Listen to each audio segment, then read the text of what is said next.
Seek re-election to Democratic leadership in the next Congress. For me, the hour's come for a new generation to lead the Democratic caucus that I so deeply respect.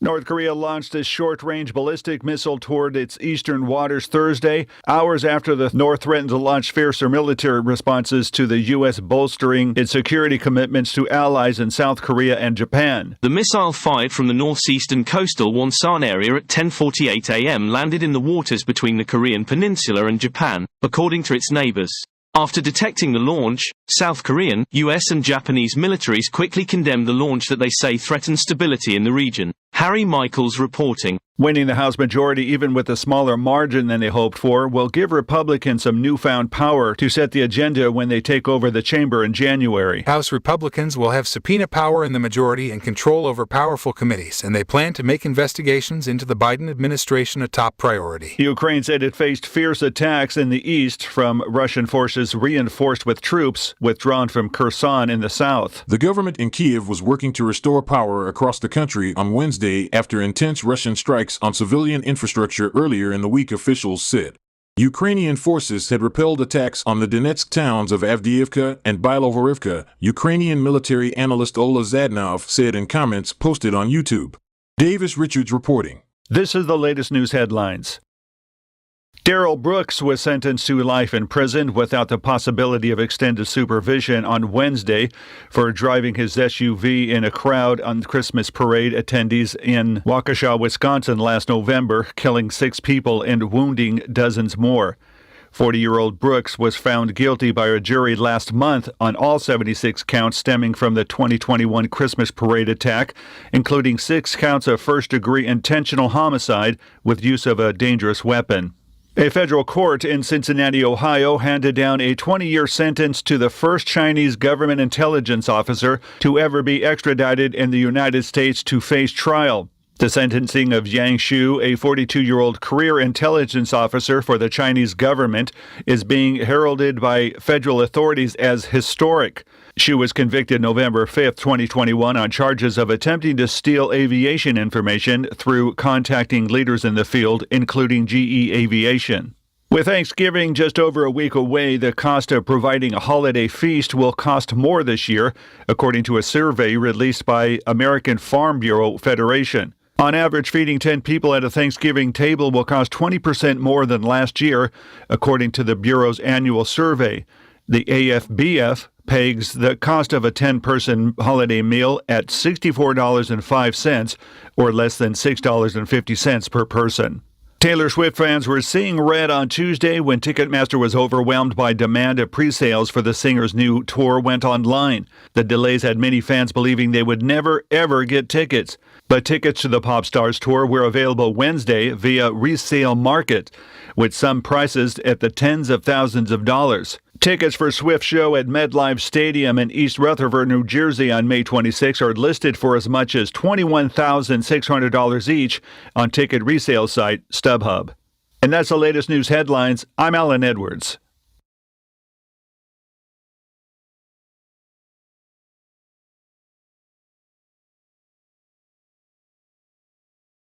Are you living with pain? I was, after a nasty fall. I got relief with 1 Hour Pain Relief. I'm Barry Yarconi, president, and here's Lisa, a Marine who was injured in Iraq. After surviving an explosion, I was on horrible painkillers for lingering head, shoulder, back, and knee pain, but I hated the dangers and side effects. My friend told me about 1 Hour Pain Relief, and now I'm off the drugs. 1 Hour Pain Relief is the result of 15 years of research on an amazing extract from hops, the plant used to flavor beer. Whether your pain is from an injury or just aging, you get safe, all-day relief in less than 1 hour. We're so sure you'll love 1 Hour Pain Relief, too, that we'll send you a 1-week trial for just a small shipping charge. Call 800-269-9500 right now. That's 800-269-9500. There's no gimmicks, no obligation, no automatic shipments. Stop living with pain. Call 800-269-9500 for your 1-week trial or visit onehourpainrelief.com. That's 800-269-9500. Hi, I'm Karen, owner of Lone Star Transfer. If you are a timeshare owner, getting out is probably a top priority. And now that annual maintenance fees are coming due, this ongoing burden and expense is at the top of your list. Thankfully, we can help. Let us do for you what we have done for thousands of others across the country. Our process is done legally, ethically, and quickly. Lone Star Transfer has a 99% success rate and an A-plus rating with the Better Business Bureau. We are a family-owned business and will personally make sure your experience is a pleasant one. Don't let another day go by with maintenance fees taking your hard-earned money. Give us a call for a no-obligation consultation at 844-284-4863. That's 844-284-4863. Or online at LoneStarTransfer.com. That's LoneStarTransfer.com.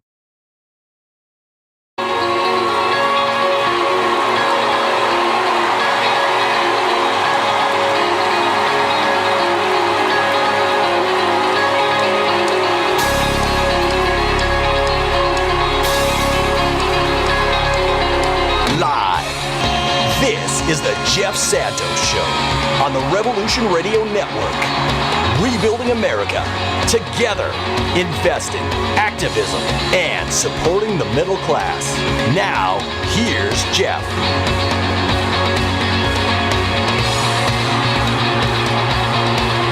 Good afternoon, Americans, and welcome to the Jeff Santos Show. It is great to be with you on this Friday edition of the program, the 18th of November 2022, and so much breaking news. Merrick Garland has appointed Mr. Smith to do some investigating of Mr. Trump. We'll get into that with all of our contributors today. We're going to start off with our great friend, of course, Professor John Shelton, Professor of Democracies and Studies at the University of Wisconsin, Green Bay. He's also the Vice President of AFT Wisconsin, an important union in America, and in Wisconsin, very, very much one that is connecting with the populace, which is so important for labor to have. And in the great state of Wisconsin, we need more and more solid unions, and AFT is one of them, and John Shelton, part of that leadership team. Will be with us at 3:33. We'll get his take on a number of the breaking news today, and of course, on the concern of unions and how we get more people into them, and the whole aspect of labor in Wisconsin.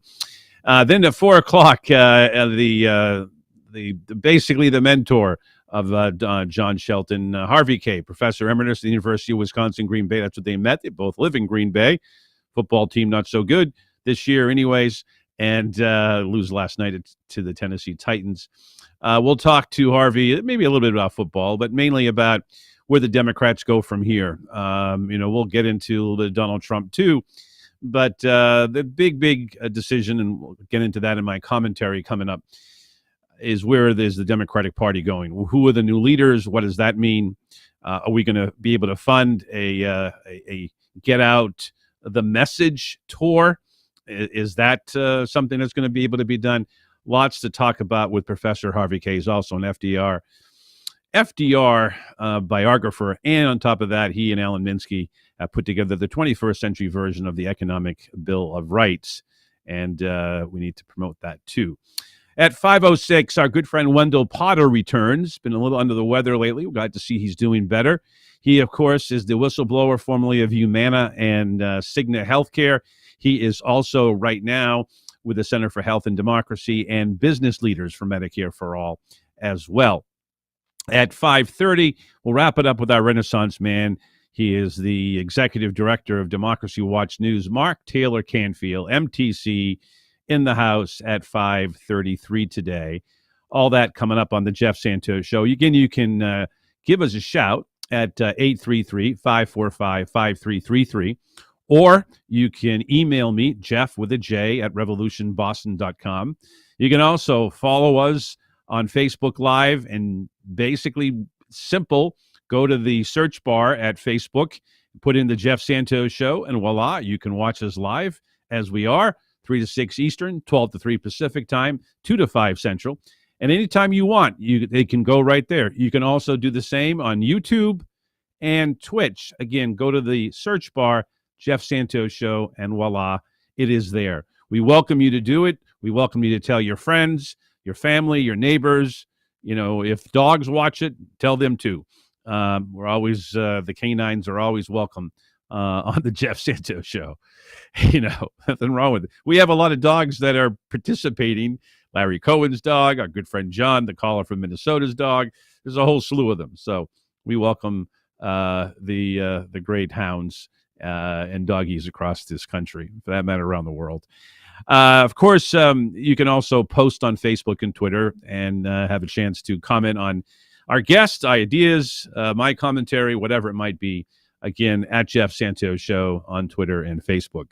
Okay. And of course, on radio, I shouldn't forget, WCAP, our new radio station in Greater Boston, gets up to New Hampshire, AM 980, WCAP.com. That's online. And of course, AM 980 in the Greater Lowell area, which is just north of Boston. But you can get it in Boston.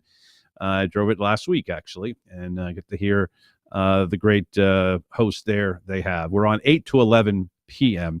And again, in Wisconsin at 92.7 FM, Devil Radio from 3 to 6 a.m. Central Time there in Wisconsin. All right, so there's a couple of things that I want to get out of the way. Again, I'm hoping this Jack Smith, the person who's been appointed by Merrick Garland, gets a report, gets it quickly, and they indict Mr. Trump. He should belong behind bars. He is not suited to be president of the United States, not suited to run for office. I've been saying for a long time, if anything, the Democrats, if they can't indict him, they should prevent him from running for office. Now, this is where I think the Democratic Party has a lot of work to do.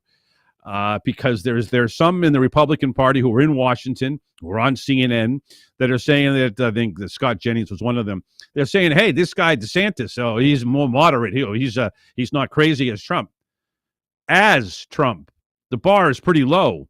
You cannot afford to have someone like DeSantis be the nominee of the Republican Party either, because you need to be able to make a very good case that this guy is equally as dangerous and maybe more dangerous because Trump is a bozo, a clown. DeSantis actually knows a thing or two. He's a Harvard grad, and he knows how to basically take the wealth of this country and siphon some of it for himself, and at the same time make him an alternative to Donald Trump because he's such a loony, and because Trump really isn't that smart, doesn't understand the nuances of legislation. He can run around the edges on Mr. Trump. So I don't know if it's going to be that Trump will debate him. I don't know if it's a case that they will take Trump out, will the DOJ and others. But the fact is that we got to be very much aware that the Republicans and where they are right now, from Jim Jordan, in the United States Congress, and he'll be a chairman of a committee, to a number of other folks throughout the United States Senate, Congress, governors. Miss Lake is still not conceded yet. She's playing that denier game, another lunatic. So we have a lot of folks out here that are, dangerous to democracy. And it is really important that we don't get fixated on Trump, even though, he's the big piñata and everybody wants to say, and of course he has done damage. But there are a lot of other people that can continue to do damage. I mean, if Trump is put to the sideline, that doesn't mean that Stephen Miller and Bannon and the rest of these folks are going to just sit on their behinds the rest of the time and, go vacation in Tahiti or someplace. They're going to be active, whether it's DeSantis or somebody else that they'll put up. That's where we are. So then that's why it's important then for the Democrats to figure out who they're going to run in 2024. Is it going to be Joe Biden? And if it's not Donald Trump, is President Biden equipped for a full-throated mano-a-mano against the DeSantis, against whoever the Republicans put up? Probably a younger, presumably sharper. He can't get much less sharper than the orange man from New York now, Mar-a-Lago.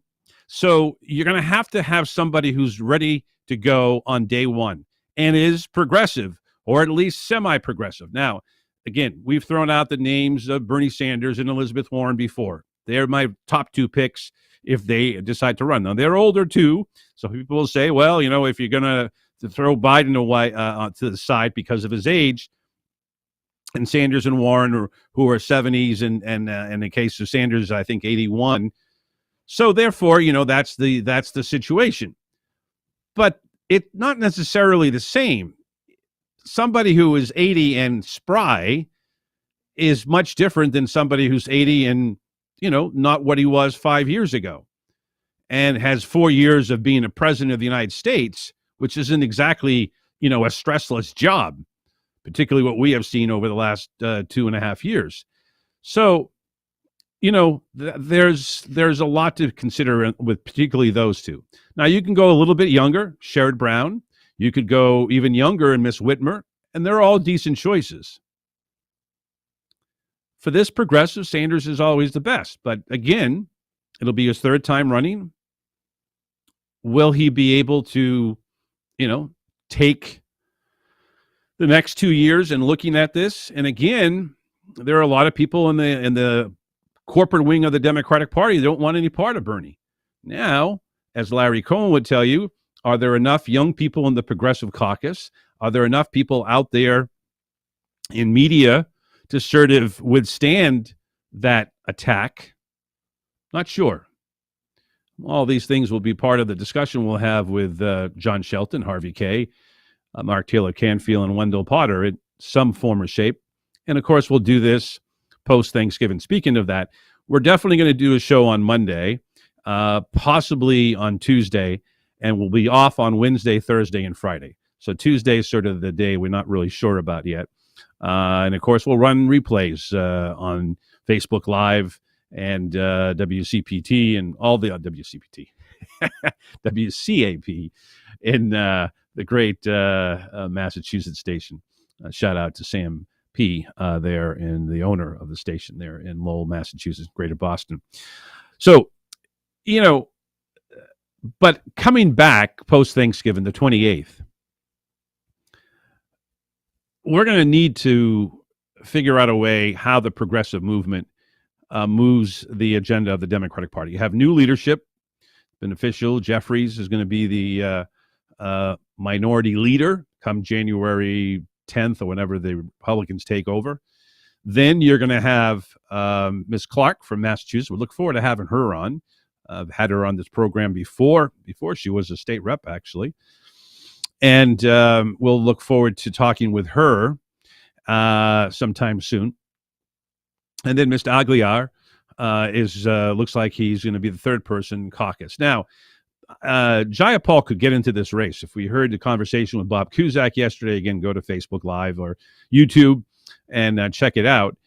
But, you could get in. It could be a challenge to any of the three, really. But more than likely, I guess, the third spot would be one that Ms. Jayapal might be able to get some votes for. We'll see. Again, the establishment wants their way. You saw the three 80-somethings decide to leave. Pelosi, of course. And again, give her credit. She's done some good things. And again, it was the United States Senate in a number of cases, both with the Affordable Care Act, which meant the public option back in 2009-10. And then again, you had a situation with the American Rescue Plan that got across barely, and similar with Build Back Better. If she had her way, we would have had a lot of different things, but Joe Manchin and others stopped it. And again, I'm not naive enough to think that a Joe Manchin would be created by the corporate right in the Democratic Party. Whether it's our folks and friends in Delaware, if we're talking about Coons and Carper, again, the Delaware is the corporate state. I mean, it's just right there in your face, right up and close. And then, of course, you have people like Tester, who's better than bad, better than any Republican, of course. But, he wavers all the time. And, on certain issues, he's not always with most of the Democratic Party. And, you can go on and on down the line. And, of course, sometimes it doesn't even get through Schumer, who's the majority leader. So there's a whole slew of issues. But if you want to blame Pelosi, look first in the United States Senate. That's where a lot of the blame relies. Now, that being said, Pelosi could force the issue of Medicare for all. She could have forced the issue of a lot of other things to be brought up. And she didn't. So, that is that. Do I expect anything from Jeffries? No. I think Clark would be a good speaker going forward if she was to replace Jeffries, but I'm not sure. And this is historic. Be the first African American Speaker of the House in our nation's history. But again, we've done this before. Do we just keep, is the goal here to keep having firsts? I mean, I think it's more important for populations, whether it's the African American community, whether it's the Latino community, they all rise up. That not just 1 or 2 or 10 or 15 people get big positions. Yeah, it's fantastic that we've had an African American president, but if we're going to help the people in the inner city, if we're going to help, the concerns over police reform and so forth, we're going to need a lot more than just one person at the top of the leadership board here. So there's a lot to be done, which is why, again, I mentioned this with Larry Cohen yesterday. We can't just, rely on identity politics. It'd be great to see a first African American speaker, but what does that guarantee? I mean, there are a lot of leaders in politics today around the country that, that haven't really solved. Sometimes they don't have the financial ability to do it. The crises of poverty, of gun violence, and frankly, a lot of them are in the African American Black caucus and so forth. So it's hard to sort of just say, okay, well, that's great and everything's going to be fine now. And you can't keep doing it that way. You have to be able to have folks who are progressive. And if you want to take that word away, call it progressive populist, or call them, pragmatic progressive populist, or aggressive progressives, whatever. I'm at a point where it really doesn't matter the names. What's more important is the actions and the things they get done. And again, we've made some progress. It's not like it was a disaster with Joe Biden. What I think is important here is that we have a game plan going forward, because the Republicans know how to do politics. I mean, they pay people big salaries on that side of the political agenda to basically stop government from working. The whole concept of the 1970s and so forth was let Republicans destroy government. And they've been doing it for years. I remember back in the 1990s, I talked to Ed Markey about this, and he was talking about this is over 20 years ago. Congressman Markey, now he's senator, of course. He goes, the Republicans in Gingrich was all over this. Tax cuts, which reduce the amount of money that government has to oversee big business, which has been a massive problem in this country's economic inequality for over 50 years. Reagan came in, you had a situation where, you just would end up with a bunch of monopolies.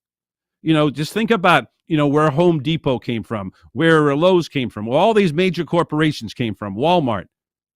Well, you decentralize, government ability to sort of zone in different communities. That's what you're going to end up with. There's very little small mom and pop hardware stores, very, very few grocery stores. I was watching something the other day where there's a rumored takeover. I think it's Albertsons and one other company that's going to take over a whole slew, including here in Massachusetts, Shaw's, which has been around for a long time. So you keep corporate entities, and of course the wealthy folks who don't pay taxes, the corporations who pay very little taxes, just keep getting away with it. So it is important for the Democratic Party to get behind young progressives. And we'll talk to Mark Taylor Canfield about this, because he's made a very big point. Again, in Seattle, that youth movement, which has led to legalization of marijuana, first in the country, along with Colorado, which has led to a $15 minimum wage back in SeaTac several years ago. So they're on the cutting edge. But you're going to have to do more than just put it in a handful of cities. You're going to have to make this mainstream. And you're going to have to communicate that to people who are more interested more interested in the Kardashians. Pronounced that Kardashians. And the Green Bay Packers and the New England Patriots and the Chicago Bears, and they are about who is the political leader in the country, whether it's in the House or the Senate or the presidency or whatever. People are interested. They know who Donald Trump is. He has made a mockery of politics, of government. He doesn't care. It's all about what's going in his pocket. I had my wallet here. I'd show you as a prop, but I don't. The fact, not much in it. That's another story for another day. But the fact is this. Democrats have done well. They need to build on it. They can't rely on, hey, they saved democracy and everything is good now. Yeah, you can have some level of assurance that the Republicans aren't going to be able to do nearly as much as we thought they could do by controlling the House and Senate. But I tell you, you got to win with the race in Georgia. Warnock, you lose that race, it's 50-50. Now all of a sudden, a lot of pressure on Manchin and Sinema to go on the other side, and now all of a sudden you lose it. So every step has to be done. You cannot rest on your laurels. And I've been saying this and talking to a lot of people off air. Democrats would be foolish and really stupid to just sort of say, all right, well, look, we did a lot of great work, which they did. Both legislatively with Biden. Wasn't all the things that I wanted, but it was maybe a tenth of what Sanders wanted. And that's how it began. Build Back Better, American Rescue Plan, $600 checks. They're all something that Bernie had talked about. So look it up.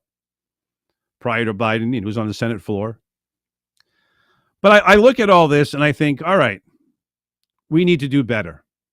And we have to do it. All right, I know we're late getting the calls. Let's get a quick hello from our good friend John in Minnesota. You are first this hour, my friend. Sorry, I took a lot of your time. Go right ahead.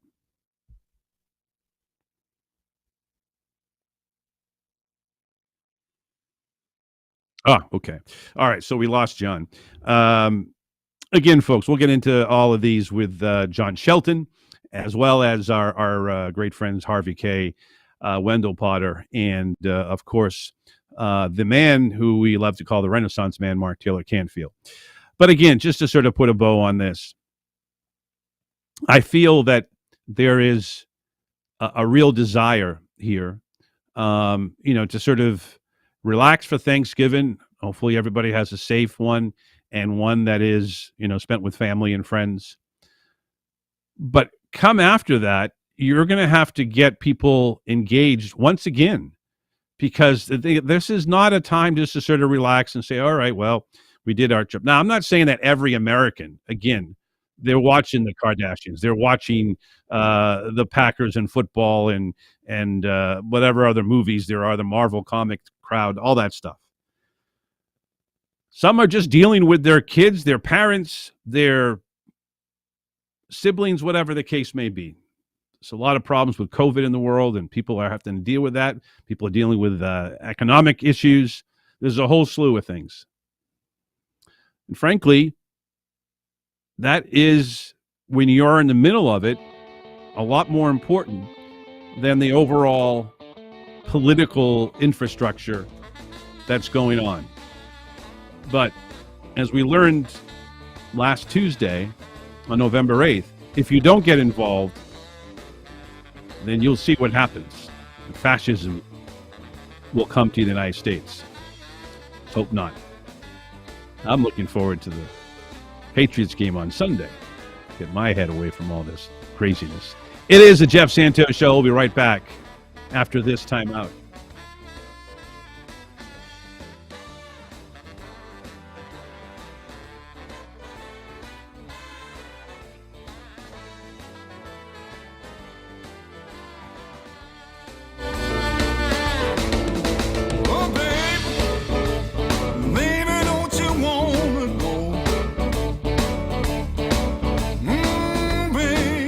Santos Show is brought to you by Mass Peace Action. With over 9,000 supporters in the state, MPA uses the power of grassroots organizing to end war, create a more just foreign policy, and cut wasteful Pentagon spending to support the needs of the American people, like healthcare, education, infrastructure, and the environment. 20 years of war is long enough. To become a member or learn more, visit masspeaceaction.org. Don't wish for peace, work for it.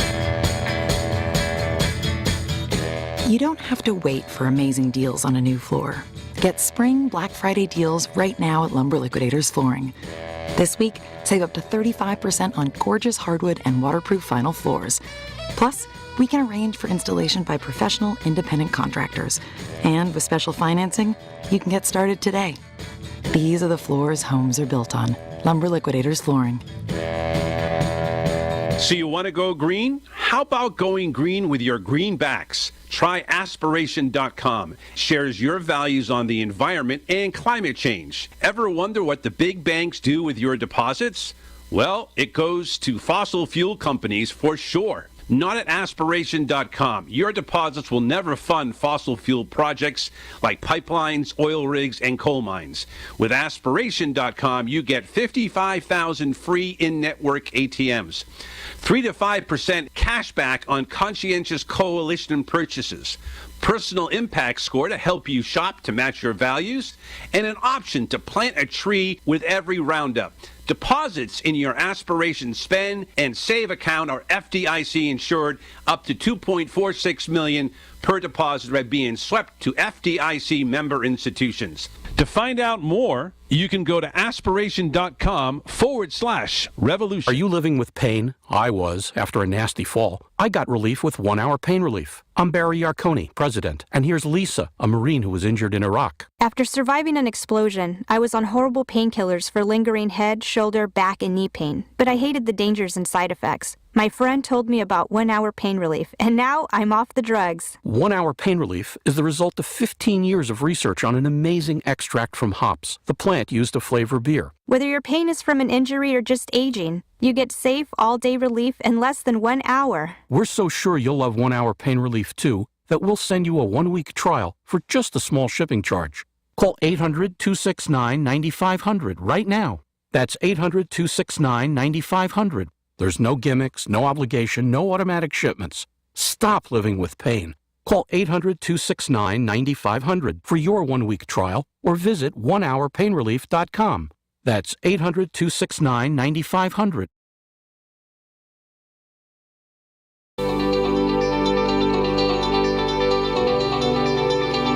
Supporting the middle class. This is the Jeff Santos Show.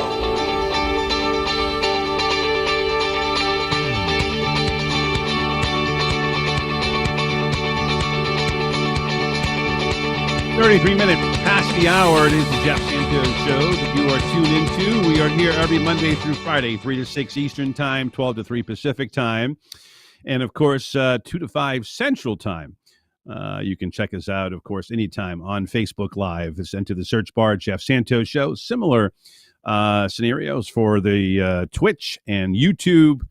I was watching YouTube last night, and you can do it there, folks, too. So, with that, let's go to our next guest. He is the great professor of democracy studies at the University of Wisconsin-Green Bay. He is the vice president of Wisconsin AFT, that's the American Federation of Teachers, a fantastic union. You know, I was reading something about New York politics, and the United Federation of Teachers, another affiliate of it, was instrumental in the 1960s in New York City. So there's an important union, and they have a very, very knowledgeable and passionate supporter of unions, and their great friend, John Shelton, who joins us from Green Bay, Wisconsin via video. And we say hello to John Shelton. How are you, sir? Good. How you doing, Jeff? Happy Friday. Happy Friday. Thank God we're here, I guess, first of all, after all that the last couple of weeks and heading up to Tuesday. That's good. On the other hand, a lot of work to do. We weren't going to talk about this because we didn't know about it, but I want to get your quick thoughts on what Trump potential Mr. Jack Smith being appointed as special counsel means I mean, it's all over the news. But I don't know how much American people, I don't know how many people you talked to. You were at the Starbucks rally yesterday, picketing there in Green Bay. Do people really care? And I know it's important. I want to see him taken off the campaign trail. I really just don't want to see him anymore anyways. It's just annoyance to see the big orange, fascist. But do you think people really care whether he gets indicted or not? I think they do. I mean, and obviously, people is a big term. Yeah, I think, general you were public, talking working about. class Americans. Yeah, I mean, you were talking about this in the last segment. I think, there's a lot of Americans who don't want to focus on every nuance of politics all the time, right? Like they're Right. concerned about, I think, this won't be a shock to hear me say this, but I think most Americans, when it comes down to it, working Americans, think about economic security, right? I mean, that's something Right. that people who are rich, and maybe upper level professional class folks can kind of take for granted and focus on other things because it's not something they have to stress about. But the reality is, for most of this country, even in spite of some slightly higher wages that they've seen in the past couple of years, what they've seen is downward pressure on their wages, even though they're more productive. Workers are more productive than they ever have been. Struggles to pay for health insurance, and those are the things people most care about. But I do think that Trump is this kind of larger than life figure in American politics, right? I mean, I think for a lot of people who have become politically involved in the past few years, Trump's election in 2016 was kind of like the JFK assassination moment, right? Everybody kind of remembers what they were doing and what their reaction was. And, I think a lot of people, who have gotten involved in politics that were not involved in politics before 2016 because suddenly our democracy seemed more precarious. So I do think it's essential to hold Trump Right. accountable. I really do. And I think people are Oh, I looking agree. for I think people are looking for Democrats at the national level to do that, right? Because we've talked about this a lot, you and I. But the premise of this country, right? Take it back to the Declaration. The idea that all men are created equal, and what that means, to paraphrase or to quote directly Thomas Paine, is that in America, the law is king, right? The king is not the law is king, which means that when people usurp our democratic process, when they try to engage in a coup, when they do things that break the law, we hold them accountable, just as we would hold everybody accountable. And so I think people are looking for Democrats to do that, even if they're not paying attention as much to the day to day. Fair enough. By the way, I don't know if you noticed, but I'm wearing Green Bay green today, on Oh, it behalf was of you not and pretty Harvey. last night. It was No, I not know pretty it last wasn't. night. No. I didn't get to see the game because I don't subscribe to Prime or Bezos Amazon, but I know you guys had a chance to watch it because it's not Because blacked it's out, your local. local affiliates. Yeah, exactly. So so I Uh, so I went. So let me just say quickly, I was at the game yes. on Sunday where Were you? where Okay. the Packers overcame a 14-point deficit Right, against the right. heavily I favored watched that Cowboys. one. It was a tremendous game. It kind of looked like, all right, maybe we're turning things around. And then last night it was like, no, same old deflating Packers we've seen all season. So it's frustrating. It's going to be a lost season, but there's some other good teams out there to root for. Sorry, Al, There you go. this will maybe not be great for you, but the Bills are a good story. I like the Bills, so maybe that'll be Oh, my do team you? the rest of the year. I don't know. Well, they're not even going to be able to play at their home stadium because of 5 feet of snow. But anyways, Yeah, yeah, yeah, yeah, there are. yeah, I mean, I always enjoy Kansas City and Patrick Mahomes, and there's yeah. there's some stuff out there. You're right. Okay, so well, I been talking about so many of the key elements of how the Democrats go forward, and I'm also a believer, although I'm very reluctant to sort of trust the establishment in the Democratic Party. But I'm a believer that you're going to have to figure a way to get the pink hats, those folks that look at the polls and say, "Oh, well, that's popular, so I guess I'll be okay for that." These are the same people, by the way, who joined the Blue Dog Caucus and also the Progressive Caucus. So they play their games, back and forth. There's a lot of these, too many of them, as a matter of fact. So But at some point, if you want to get a majority, you have to put this in a coalition phase again until you can get more Summerlees and more Cory Bushes and others, right? But to me, the labor component is still is the central way to sort of expand the progressive movement. And I don't see this. You and Harvey have been fantastic and consistent on this. To me, we almost have to put extreme amounts of pressure on labor leaders, both local, state level, as well on the national level, to sort of lead us. Because if they don't, if they rely on now Hakeem Jeffries or Schumer or even parts of people in the White House, we're going nowhere fast. And so it's really incumbent to sort of move this agenda forward. And you're in the middle of it with AFT.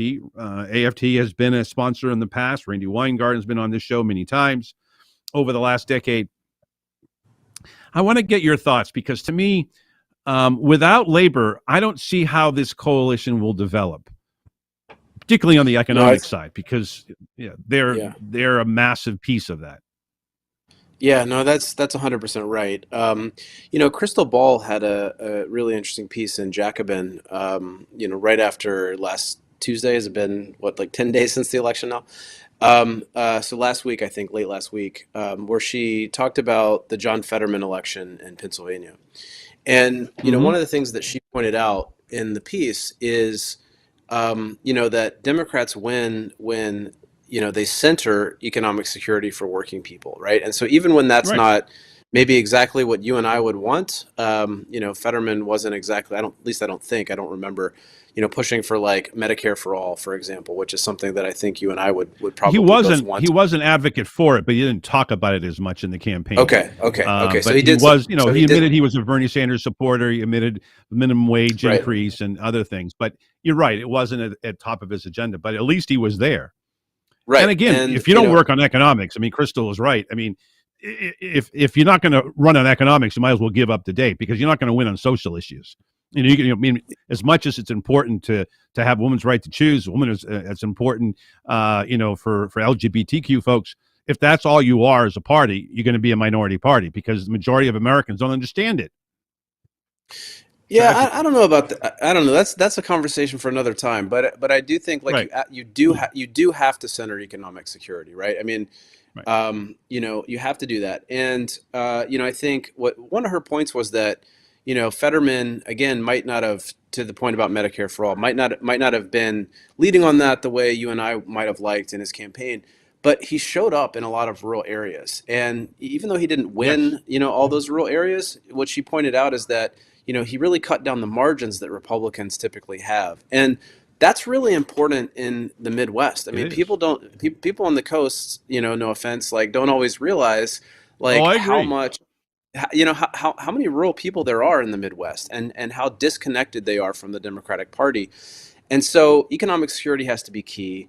And, the labor movement is really central in that because what other entity is there that can push for economic security on a kind of institutional scale? And, you mentioned the Starbucks.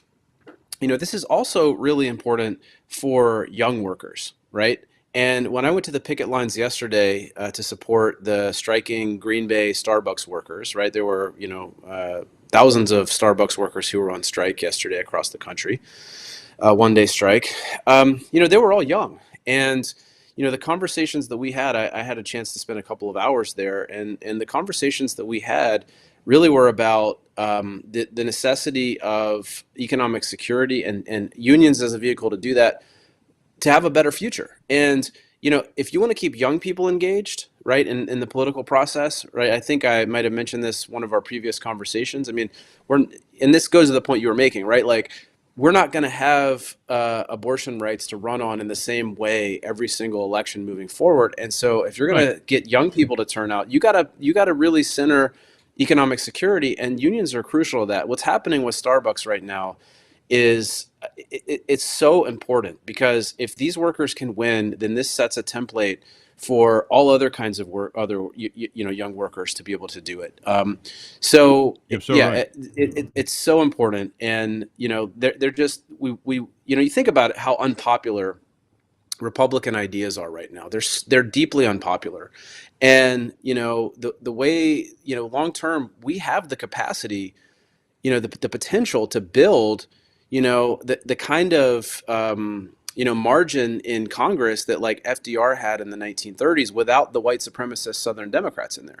Like we have the potential to do that, but only if we really center economic security and labor at the middle of what we're arguing for. It has to be a coherent narrative, a coherent message, a coherent explanation for how to make people's lives better.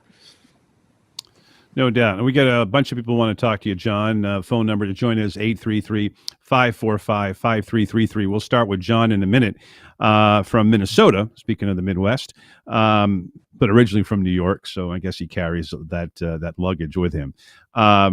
But look, I think there are a lot of people, particularly those of us who are working class kids and came from working class families. You may be stemmed from the cradle of Harvard and all that, but we don't necessarily do what the kids from Harvard, who are mostly these days all from overseas, consider. But I see and hear your point.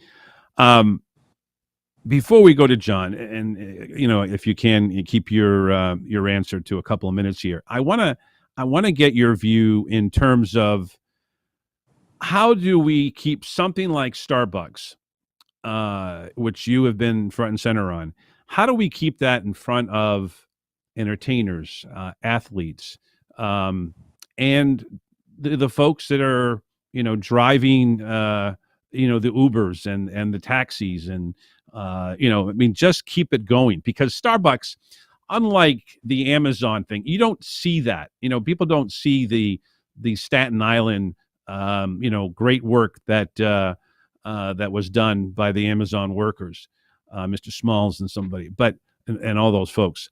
But Starbucks, they see on every corner. I mean, you really can't go into a community, and not see that. And I think that to me is really important. Your thoughts, John? Yeah, no, I think it is. I mean, on the one hand, Amazon, as you mentioned, was a really high profile case. And there have been other warehouses to try and organize, but they haven't been able to win yet, right? The thing about Starbucks, as you mentioned, I mean, I knew about the Starbucks strike a few days ahead of time because I'm connected to some of the folks here, but they wanted us to keep it quiet, so I was really only kind of letting a few people know, just to like make sure they had support on the pickets. But when it broke nationally yesterday in the morning, right, there were announcements. I had people texting me saying like, hey, like, what Starbucks do I go to, right? So people were going to Starbucks where they hadn't even voted to unionize, right? And hoping to like be able to stand in solidarity with those workers. And there were some places where like there wasn't even a Starbucks where people were on strike, So there's that kind of interest in going out and supporting. And again, like you can do that a lot more directly, right? I mean, you think about Staten Island. The only way to like go and help is to like, you can donate, of course, but you'd have to go to New York, right? Here, there's something that you can do locally. There were, 3 or 4 Starbucks in Wisconsin. And so, I think, and when I talk to my students, right, like the student who works at Chipotle, when we were talking about this in class yesterday, is like, if they can do that, why can't we do that at Chipotle, right? And so, and this is why, Howard Schultz and Starbucks folks are resisting this so much, because if you give a contract to one of these locals, then they're all going to get these, and then every single Starbucks chain, outfit in the country is going to want to do it, and then all these other places. Success is what's going to be so crucial to this, right? Like actually winning a contract, and then I think the floodgates will be open for all kinds of other similar workers to organize, and then you can start thinking about things like sectoral bargaining, as a sort of long-term way to navigate some of the problems with labor law. So this is just such a huge moment. It really is, and Starbucks is critical. Sorry, I went on too long. But I'm passionate. No, that's all right. That's all right. Okay, let's quickly just a note to our great callers. If you can keep your comments or questions pretty concise, we'd appreciate it. Want to get to about as many people as we can, at least 3. That I know of on hold right now. We'll start with John in Minnesota. You are first, my friend. Next with your namesake, John Shelton, again, professor of democracy studies and, of course, VP. Wisconsin AFT vice president. Go right ahead, John. I hope that's you. Go right ahead. You're first. John? Is it me, Jeff? Go right ahead, Tom. You're first then. We had a little All screw right. up there. In First Go off, we ahead. the people are the government, and we must never forget that. Second, I hope the American people really start to realize things like the military-industrial complex and how much money we spend there and how much we spend on elections, 17 billion or whatever the heck it was, and how it is that we can't see. I mean, we should just take our head and put it and just hit it against a wall, because the whole idea of us paying taxes is that we're supposed to get something back from it, whether that be for societal good or whether that be for a return on investment of ourselves. And I just don't understand how people can sit there and vote against their best interests time and time again, that all they're doing is paying for more military and paying for more election type stuff. And we have people that could be fed. We could have college education for free. We could have, labor unions stronger, all of it. And I just don't know why it is that we can't communicate in that way to the working class person out there, that really, truly, they should be really, working for themselves. And that is getting the return on investment from their tax dollars. What do you think? Thanks, Tom. Appreciate it. Yeah, no, thanks, ahead, John. Tom. You hit the nail on the head. I think, there's so much to unpack here. We really should spend like half an hour talking about this, but, part of it is, or a large part of it is, kind of the trajectory that the Democratic Party started to take in the 1970s, right, toward neoliberalism and away from, the kind of New Deal, bread and butter issues that we knew, that created a scenario where like 2/3 of registered voters were Democrats in the 1950s and 60s, right? I mean, we had a party that was truly the party of the working class. That changed when Democrats moved away from it. Where I think I'm hopeful is we have more Democrats who are running on that economic message, and it's going to take a while. I think, unfortunately, like we don't have a whole lot of time, but the more people we can have that get that message and understand why we actually won or did better than we thought in this most recent election, the more likely it is that we'll continue to move in that direction. And I want to just say quickly, in terms of the military-industrial complex, I was just talking to my students yesterday about the freedom budget, which was this proposal in the 1960s by A. Philip Randolph, Bayard Rustin, and endorsed by Martin Luther King, that was effectively a version of the FDR's Economic Bill of Rights that would have guaranteed jobs and housing and education. And one of the compromises they made, which actually played a role in stopping it from happening, was to say, like, we can do this and continue the military spending that we have. Right. That was LBJ all over. He basically used that as a ticket to ride in the Vietnam world. Oh, we can do the Great Society and do Vietnam. And of course, that was a disaster. And we ended up killing the whole thing, the New Deal agenda and so forth. Yeah. And a lot of folks on the left actually said, no, we're not going along. Like, we're not going to support the freedom budget because we got to do something about this war. And so I think to your point, Tom, long term, we have to have a conversation about whether we want to continue to spend the amount of resources in our country that we are on the military. That needs to be an open question. That's right. Again, thanks, Tom, for the great stuff. All right, let's go to Mark in San Francisco. If we can bring him in, we have some technical issues in Boca. Let me see if we can get our good friend from the great city by the bay. Mark, can you hear us? I can hear you. Can you hear me? Go right ahead. Yes, I can. Yeah. Okay, John and Jeff, I don't know if enough young people, working people, understand that they have an insurance policy under Social Security disability. If they get hurt, they're entitled to Social Security benefits. And also, if they are working and they die, their spouse gets that money. I don't think enough young people know about that. And also, another thing I think young people should really get a hold of as well, in fact, the whole country, is $50 trillion has been taken from the middle class and poor since Reagan and given to the top. So we have the money to get everything we need in this country.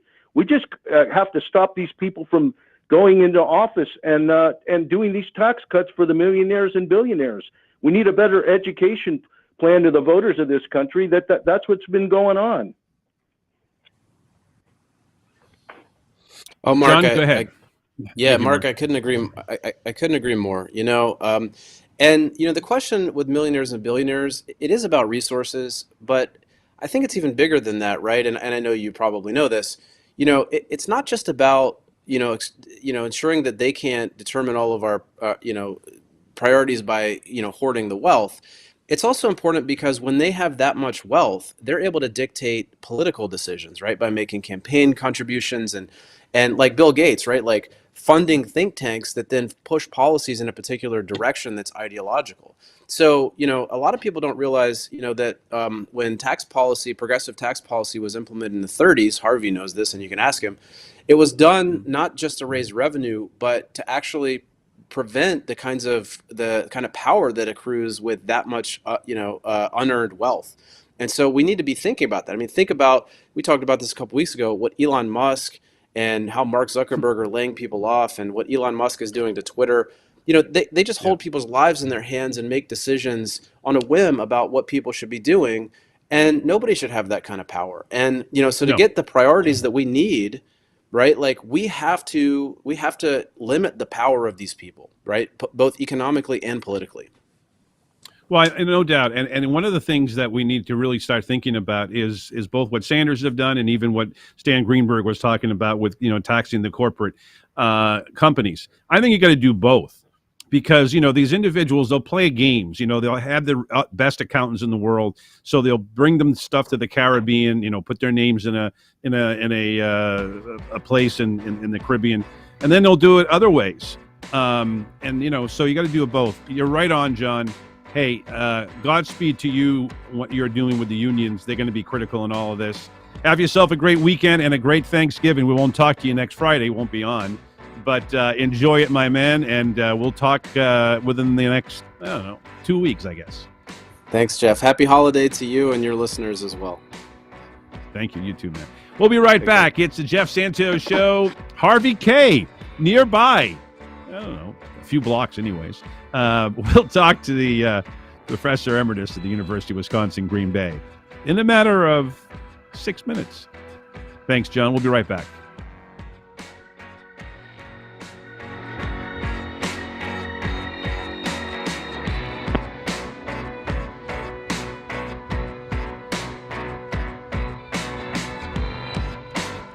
The Jeff Santos Show is brought to you by Mass Peace Action. With over 9,000 supporters in the state, MPA uses the power of grassroots organizing to end war, create a more just foreign policy, and cut wasteful Pentagon spending to support the needs of the American people, like healthcare, education, infrastructure, and the environment. 20 years of war is long enough. To become a member or learn more, visit masspeaceaction.org. Don't wish for peace, work for it. Haul packages for a living? A gas-powered Mercedes-Benz Sprinter delivers. Transport people? A Sprinter van with 0% financing is a 5-star idea. If food delivery is your thing, then a gas Sprinter caters to you. And if you're a general contractor, the Sprinter with 0% financing nails it. With innovation, safety, and technology, Sprinter is built for you.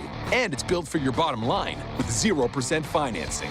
The Mercedes-Benz Sprinter, starting at just $33,790. Are you living with pain? I was, after a nasty fall. I got relief with 1-hour pain relief. I'm Barry Yarconi, president, and here's Lisa, a Marine who was injured in Iraq. After surviving an explosion, I was on horrible painkillers for lingering head, shoulder, back, and knee pain. But I hated the dangers and side effects. My friend told me about 1-hour pain relief, and now I'm off the drugs. 1-hour pain relief is the result of 15 years of research on an amazing extract from hops, the plant used to flavor beer. Whether your pain is from an injury or just aging, you get safe, all-day relief in less than 1 hour. We're so sure you'll love 1-hour pain relief too that we'll send you a 1-week trial for just a small shipping charge. Call 800-269-9500 right now. That's 800-269-9500. There's no gimmicks, no obligation, no automatic shipments. Stop living with pain.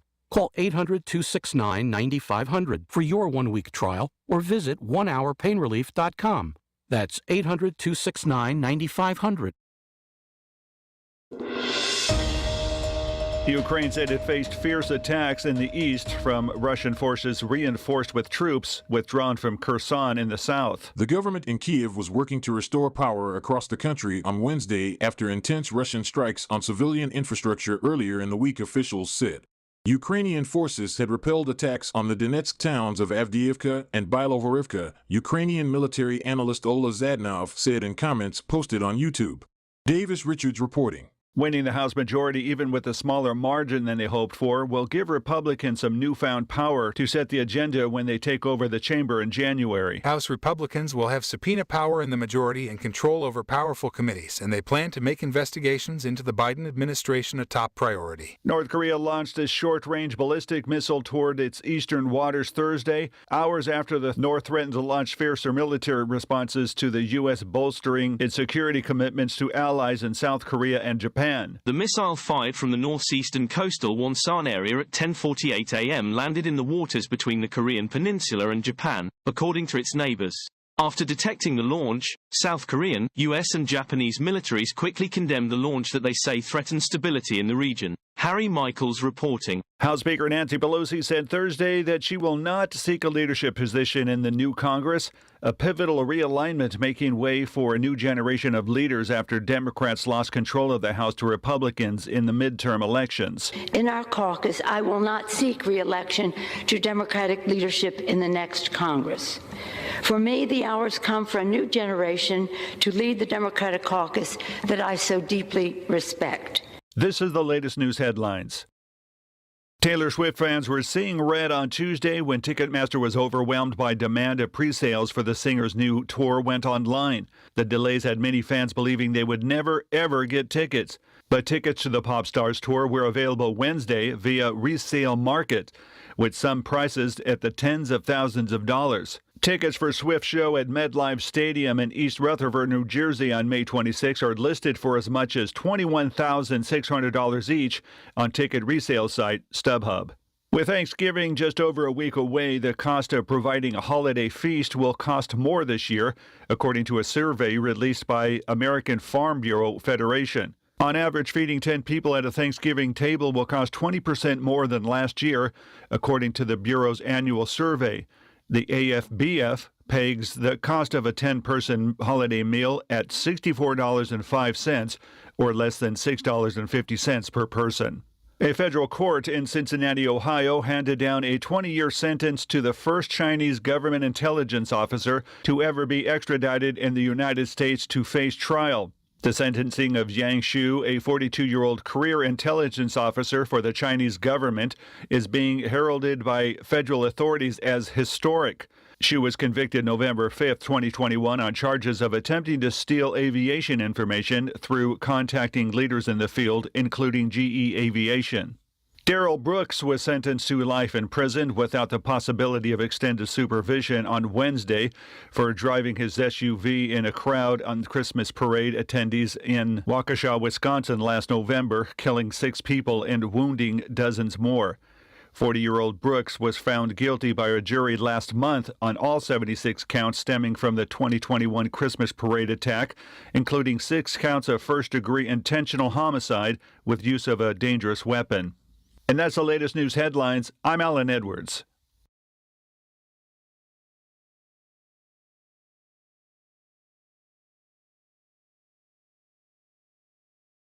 Hi, I'm Karen, owner of Lone Star Transfer. If you are a timeshare owner, getting out is probably a top priority. And now that annual maintenance fees are coming due, this ongoing burden and expense is at the top of your list. Thankfully, we can help. Let us do for you what we have done for thousands of others across the country. Our process is done legally, ethically, and quickly. Lone Star Transfer has a 99% success rate and an A-plus rating with the Better Business Bureau. We are a family-owned business and will personally make sure your experience is a pleasant one. Don't let another day go by with maintenance fees taking your hard-earned money. Give us a call for a no-obligation consultation at 844-284-4863. That's 844-284-4863 or online at LoneStarTransfer.com. That's LoneStarTransfer.com. I'm Rich Rosario. 1 in 4 heart attack survivors will have another cardiovascular event. Award-winning author and American Heart Association volunteer Dr. Nisa Goldberg explains the hidden risks. Many people don't realize that managing hidden risks like untreated high blood pressure, unhealthy eating habits, and poor medication adherence may reduce your risk for having another heart attack. The American Heart Association's Secondary Heart Attack Prevention Initiative, sponsored by Bayer, reminds you to follow your doctor's recommendations to help reduce your risk factors. Take your medication as prescribed. Certain medicines like aspirin can lower your risk of another cardiac event. Aspirin is not appropriate for everyone, so be sure to talk to your doctor before you begin an aspirin regimen. It's important to understand your medications and take them correctly. Manage risk factors like high blood pressure, high cholesterol, and diabetes. Quit smoking, eat healthier, and get active. Learn more ways to thrive after a heart attack at heart.org/oneisenough. So this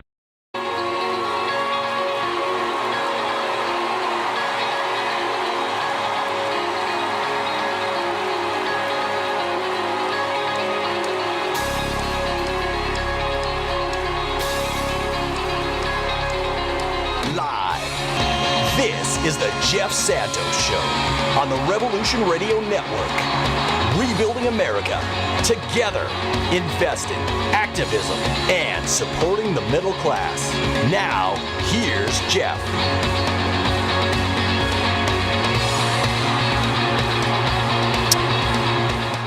It is hour 2 of the Jeff Santos Show, and welcome to it, folks. It's the Friday edition of the program, and that means that Harvey K is on the program. We'll get to him in a matter of seconds. Just a couple of things, folks. From the previous segment with our good friend and Harvey K's good friend, John Shelton, protege of Harvey K. The whole thing with Starbucks to me is really important. It goes to the point where I've been making for a while now is we need to get the average person to start thinking about what they can do in their community.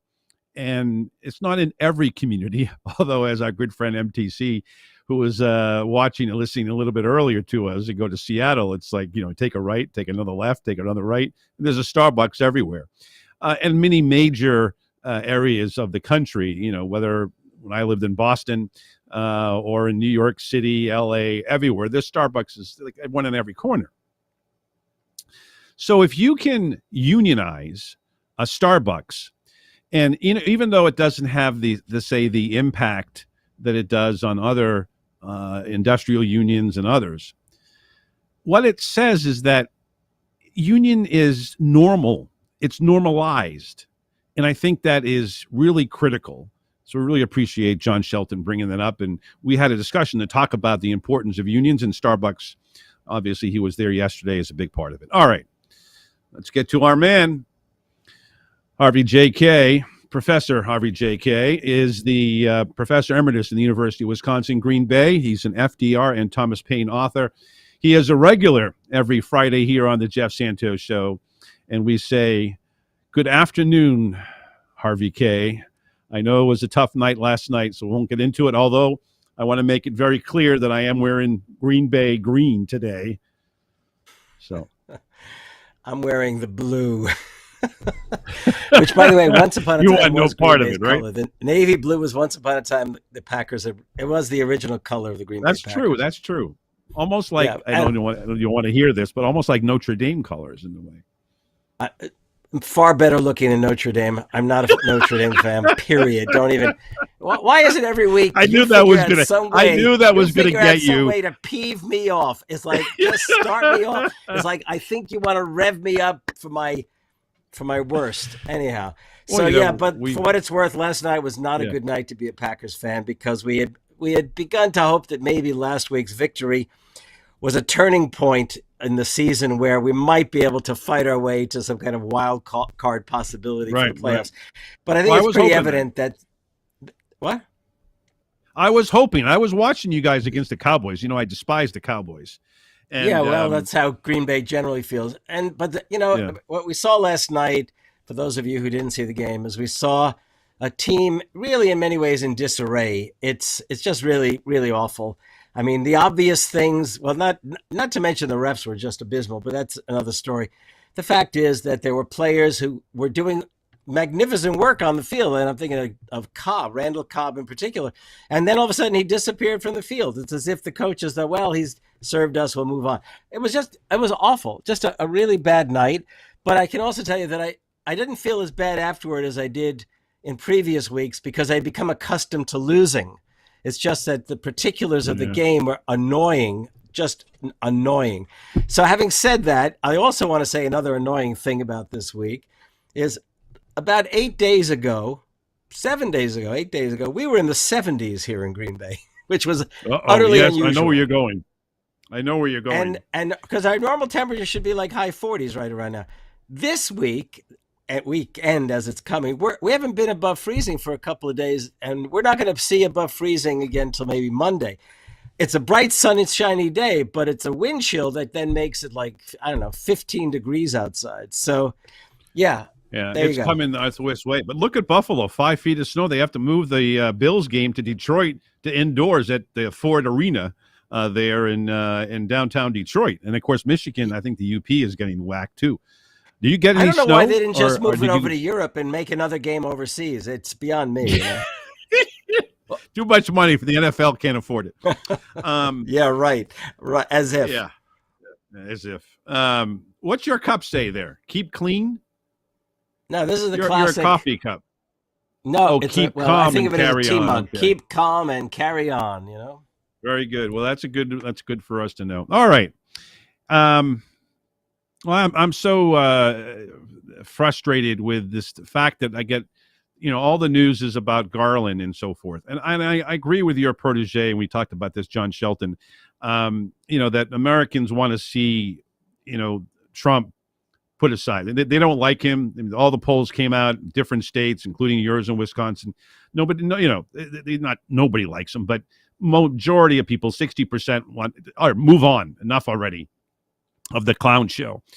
But I don't think that people are holding on and holding off, what they want to do because of this, the situation today with Mr. Smith, the independent counsel. Good. I'm glad to have it. That gets somebody other than Garland to deal with it. But frankly, we have so many more important issues, and I'm hoping that mainstream media starts understanding this because, just because you won on Tuesday, November 8th, and, we secured, thankfully, stopping fascism in this country, or the beginnings of it, you still lost the House. You still need to win in Georgia, which is no guarantee. I saw a poll was dead heat last night.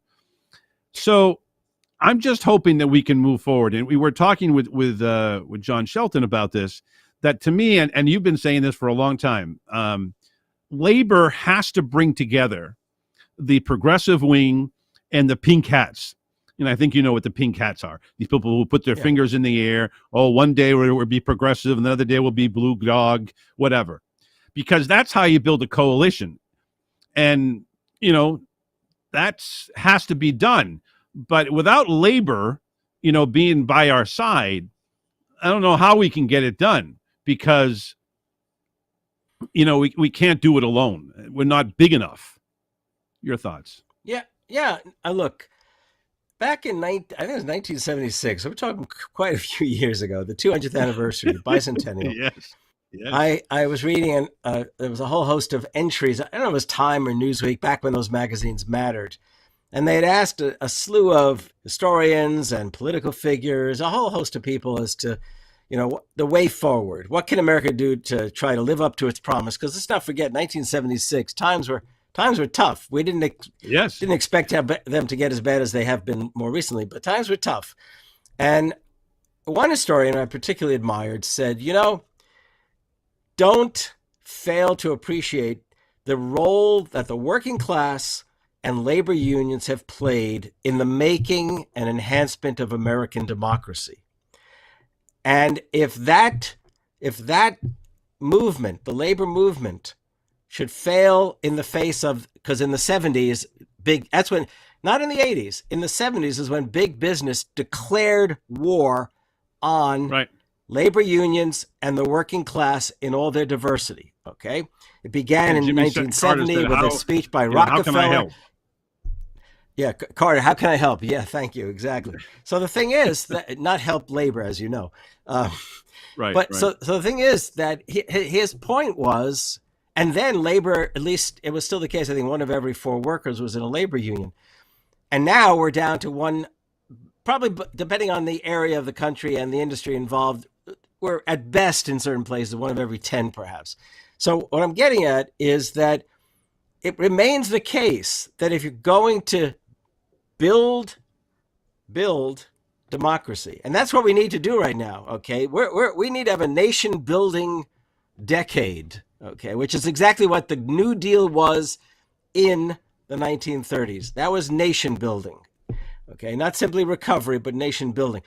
You've got to get labor, by the way, even in its weak state, W-E-A-K, weak state, to try to play a sort of leading role in mobilizing people, especially the labor movement today, which is very diverse, very representative of the diversity of the American people in race and ethnicity, in gender identity for that matter. I mean, it's the case that labor must be, if you like, the pivotal force in all of this. It doesn't mean they can do it on their own, especially given their weakened state. And I say their own, I mean, I belong to a union for some time now. For a while, I belonged to 2 unions at the same time. But it really is the case, and John was right if he was making this argument, that labor is fundamental. And I can tell you, John and I have always agreed about this. We're comrades in all of these things. But it is still the case that even the labor movement, if there is a movement, and it's probably more the case of the young labor movement that's emerging, the labor movement leadership does not seem to understand that it is not a matter of just surviving right now. It's a matter of taking the big step and declaring, I'm going to go there, declaring their commitment, not simply to democracy, but to pursuing an economic Bill of Rights for all Americans. Let labor be the voice of working people, not simply one more interest in a vast array of competing interests. So that's my position. And I can tell you, I mean, John and I haven't talked at length. Well, we have talked at length about this, but we're going to talk about it a lot more in weeks ahead. And I intend as best I can to reach out to the labor folks I know. Obviously, I hope to speak to Sarah Nelson soon about this and others. And Sarah is already determined that labor should be, a pivotal in the redemption of democracy and enhancement of it.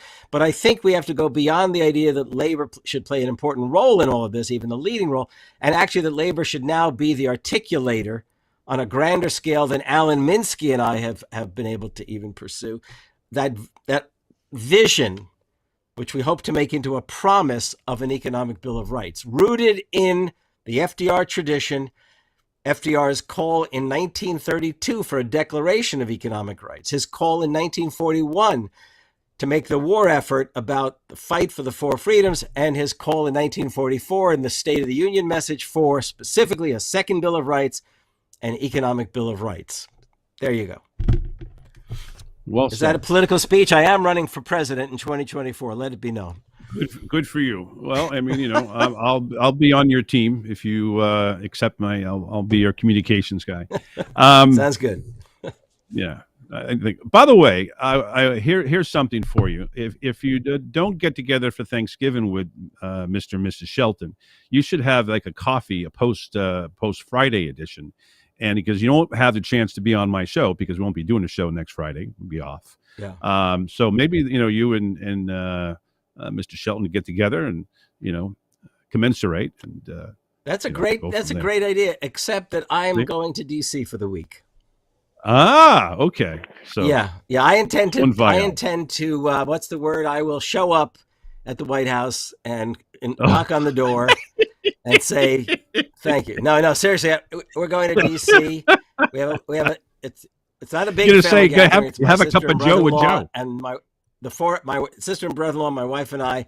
We'll do Thanksgiving together. But we're going to go for the week, and I intend to see friends as well as family in DC while I'm there. Very good. Enjoy it, my friend. All right. want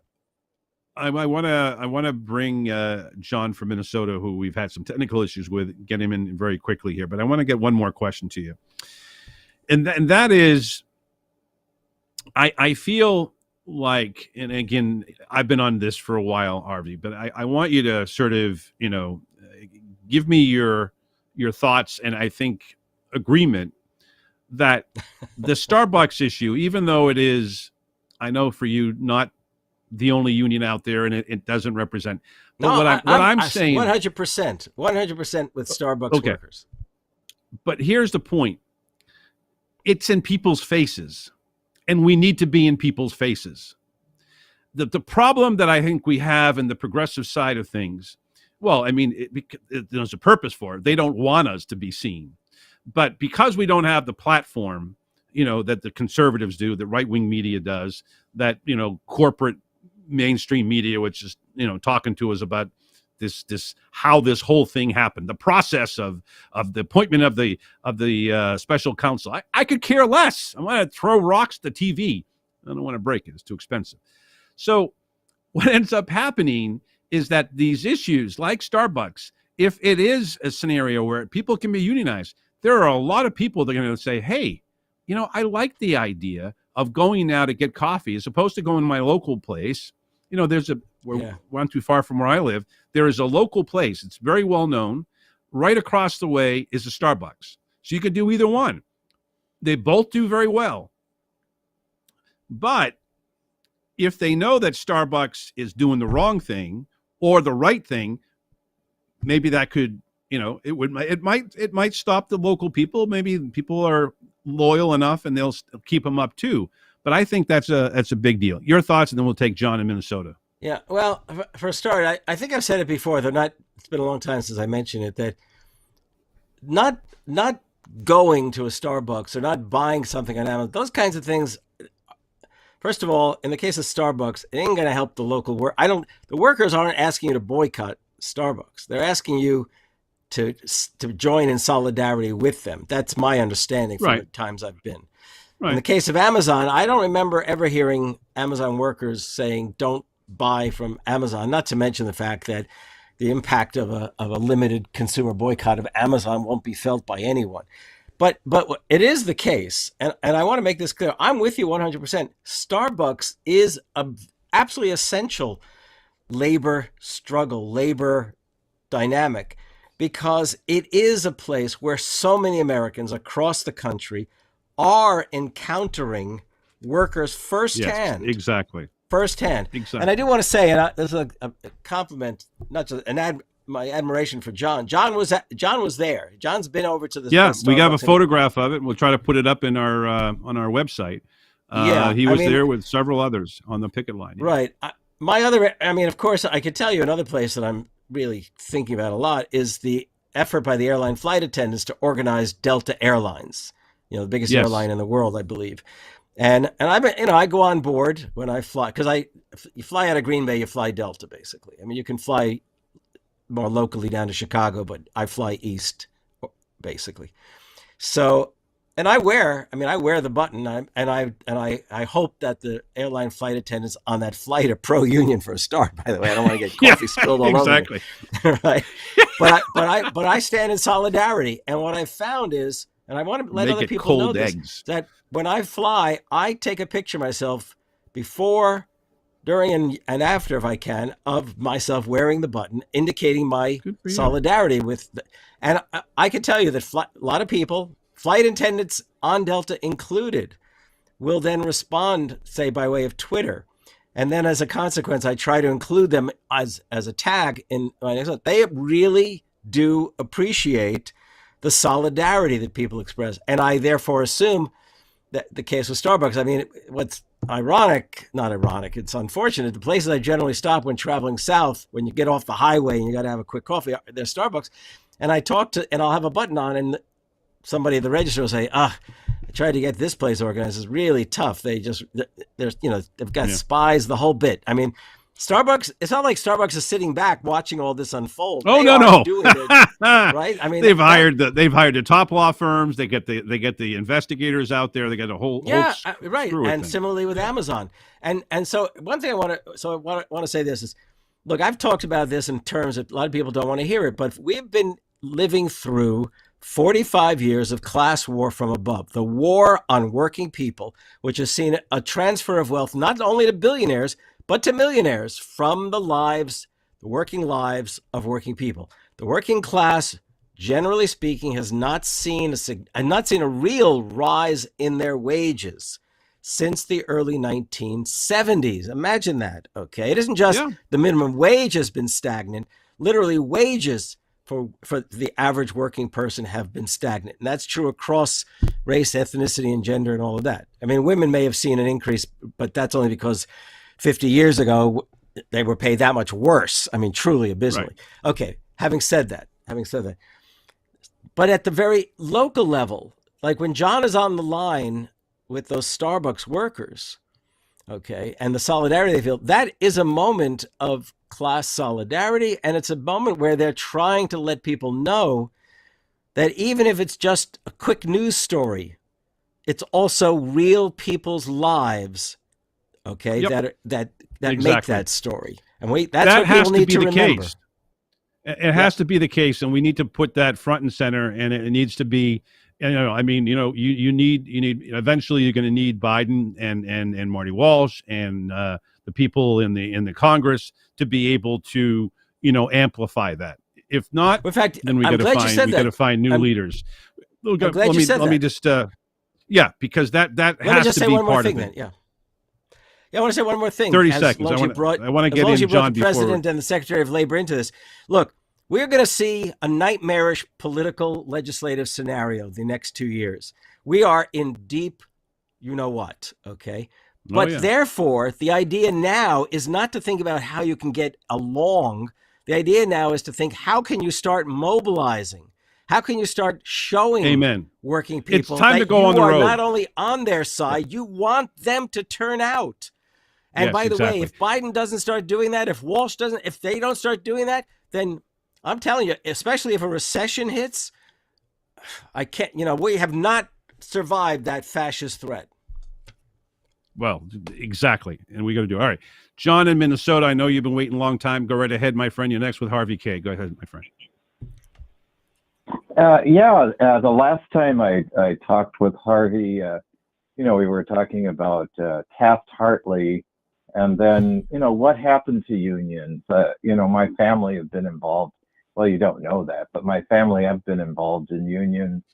And I could see, kind of the history of labor unions, especially when I went to college and studied it, that unions really kind of became very consumerist. They just saw themselves as individual actors getting a contract. The initial, solidarity that you're talking about that was there, at the turn of the previous century into the 1930s, just sort of petered out. And so we're seeing a rise of it again.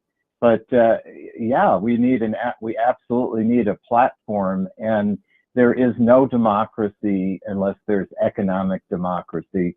And that's what unionization is.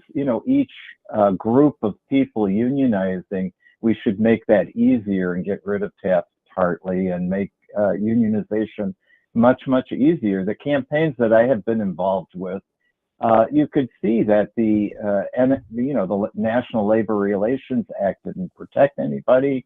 It didn't make it very easy to unionize, and this was in hospitals. And the leadership of unions, I think, are seeing the power of community and solidarity, but I don't think that the rank and file understand what unionization really is all about in terms of political and economic power. John, running out of window here. Hold your thoughts and your volume, and we'll come back and get Professor Harvey K's perspective We'll go also to Mark in San Francisco, a labor leader, and we'll come back. And again, RBK with us to the top of the hour. It's the Jeff Santos Show. We'll be right back after this. Time out.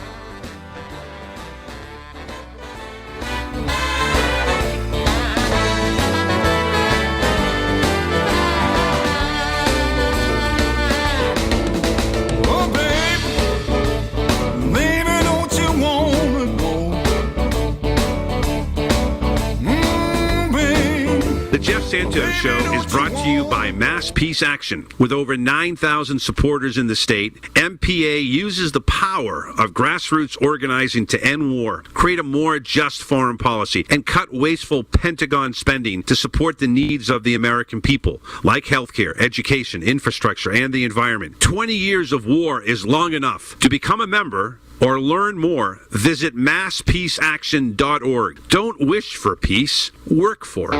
Haul packages for a living? A gas-powered Mercedes-Benz Sprinter delivers. Transport people? A Sprinter van with 0% financing is a 5-star idea. If food delivery is your thing, then a gas Sprinter caters to you. And if you're a general contractor, the Sprinter with 0% financing nails it. With innovation, safety, and technology, Sprinter is built for you. And it's built for your bottom line with 0% financing. The Mercedes-Benz Sprinter, starting at just $33,790. So you want to go green? How about going green with your greenbacks? Try aspiration.com. Shares your values on the environment and climate change. Ever wonder what the big banks do with your deposits? Well, it goes to fossil fuel companies for sure. Not at aspiration.com. Your deposits will never fund fossil fuel projects like pipelines, oil rigs, and coal mines. With aspiration.com, you get 55,000 free in-network ATMs, 3 to 5% cash back on conscientious coalition purchases, personal impact score to help you shop to match your values, and an option to plant a tree with every roundup. Deposits in your Aspiration Spend and Save account are FDIC insured up to $2.46 million per deposit by being swept to FDIC member institutions. To find out more, you can go to aspiration.com/revolution. Are you living with pain? I was, after a nasty fall. I got relief with 1 hour pain relief. I'm Barry Yarkoni, president, and here's Lisa, a Marine who was injured in Iraq. After surviving an explosion, I was on horrible painkillers for lingering head, shoulder, back, and knee pain. But I hated the dangers and side effects. My friend told me about 1 hour pain relief, and now I'm off the drugs. 1 hour pain relief is the result of 15 years of research on an amazing extract from hops, the plant used to flavor beer. Whether your pain is from an injury or just aging, you get safe, all-day relief in less than 1 hour. We're so sure you'll love 1 hour pain relief too that we'll send you a 1-week trial for just a small shipping charge. Call 800-269-9500 right now. That's 800-269-9500. There's no gimmicks, no obligation, no automatic shipments. Stop living with pain. Call 800-269-9500 for your 1-week trial or visit onehourpainrelief.com. That's 800-269-9500.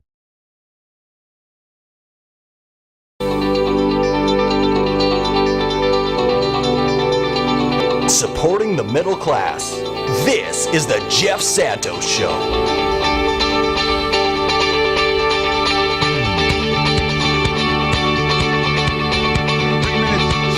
Past the hour, it is the Jeff Santos Show that you are tuned into, coming to you live from the South Coast here in the Commonwealth of Massachusetts. As I get my detangledness at my iPhones.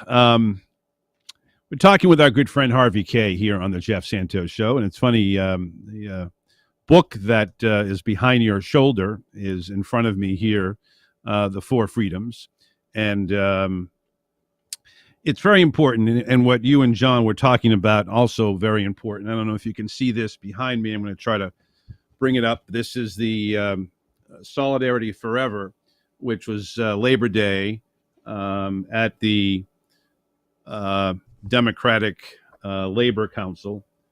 Here we go. I'll just take myself out of the shot. So there you go. You know, people talk about loyalty and they talk about the terms of long friendships. Well, this is sort of what it is. Solidarity forever means that you're committed to this goal of economic rights and human rights, and we need to have that. And that's why I think the Starbucks thing is so important, because it brings all of that front and center. It may be about a cup of coffee or a pastry, but it is, I think, to people, it wakes them up. Because again, I don't know about you, Harvey, but if you were to go, I use the Jay Leno reference. Jimmy Kimmel does this now too, out there in Los Angeles. And he would go around the city of Los Angeles, and he would ask questions like, this is back in the 90s, I think it was, or the early 2000s. Who was Dick Cheney? Half the people didn't know who the heck he was. And I think it's extremely important for that crowd, that group of people that, as I said in my commentary earlier, that is more concerned about the Kardashians, maybe more concerned about the Patriots or the Bears or the Packers or the Cowboys, and more than likely concerned about their kids' future and how they're going to pay the bills at the end of the month. That's the first and foremost issues. So before they get to all of this, but if they realize that the coffee that they're paying is making a billionaire out of Schultz, and these other people are making $8 an hour or whatever, and their futures are up in the air. And I think that all that being connected is a good thing. But John from Minnesota asked you a bunch of questions, posed a bunch of the issues, including Taft-Hartley. So go at it, Professor K. Yeah, I'm going to follow up from Taft-Hartley. I don't think we got very far last time. So in 1947, the Republicans took control of the Congress. Okay, there was a lot of confusion after World War II. A lot of workers were en route from one part of the country to the other. Soldiers were coming back, and of course, in situations like that, and after years of a Roosevelt administration, for whatever reason, right, the Republicans won Congress. However, I don't think people quite expected the kind of furious things that were going to take place, just as they probably didn't expect it in more recent times when the Republicans have taken power. So Taft-Hartley was enacted by the Republicans, and Truman vetoed it, and then the Republicans overrode it. And keep in mind that when I say Republicans, Southern Democrats were also hostile to labor. And the reason they were is because labor was committed to interracial unionism. They knew the implications, okay? So they wanted to block labor unions because they didn't want to desegregate.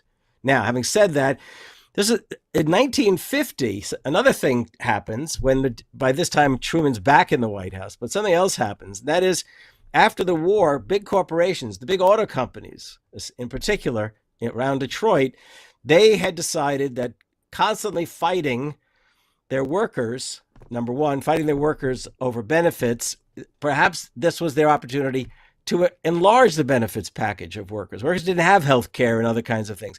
But what really pushed them is the labor movement was absolutely committed to national health care. And their sense among capitalists and auto manufacturers in particular is that if you get national health care, that would weaken their control and authority over their workers. So they pursued what was called the Treaty of Detroit. And in 1950, the automakers one by one lined up and signed really excellent contracts with the auto workers, which in essence to demilitarize the auto workers in the sense that there were now going to be pursued contracts, et cetera, et cetera. Through the 50s, there were still some remarkable strikes. I mean, I think it was 1960, the end of the decade, 50,000 steel workers went out on strike. These were the means by which you negotiated with these big companies. Now, in the 1960s, workers were under threat by something that these industrial corporations discovered was very effective in reducing the numbers of workers or the capacity of workers to threaten them. It's called automation. At the same time, however, public employees were organizing across the country. Wisconsin in 1959 granted public employees the right to organize in collective bargaining, which, by the way, under Scott Walker was stripped of public employees, that collective bargaining rights. New York City granted collective bargaining rights to employees. By the 70s, public employees were organizing at a significant rate. The powers that be, literally, the Trilateral Commission, which included Carter and Carter and Bush, the major corporate figures and major public figures of both parties, but who were not necessarily in any way progressives, they issued a report in 1975 called The Crisis of Democracy. And they laid out their targets, those who they thought were the threat to democracy. And they specifically mentioned workers, in particular public employees. And what we saw during the 1970s, as public employees were demanding the same rights as private sector workers, that is, coverage by the National Labor Relations Act, the right to organize and bargain collectively with state support, standing government support behind them, they all discovered, these upper elites, the political and economic elites, that the way you can prevent further unionization is divide workers. It was the old-fashioned way of dividing them by race or whatever else. Now, divide and conquer. Divide them by public versus private. And I'll just jump ahead and say, now we're up jumping really ahead, 2010, when Walker and the Republicans took control of this state, governor and legislature, they passed Act 10. And the way in which they garnered support to hold on to that Act 10, that, if you like, stripping of public employees of their collective bargaining rights, is they kept targeting public employees as the problem in the state. Teachers, professors. Yeah, this is what they do. All of us. This is what they do, the right wing. And of course, some on the Democratic side. It's a corporate wing of the Democratic Party. And again, it's the same thing they're doing to people of color.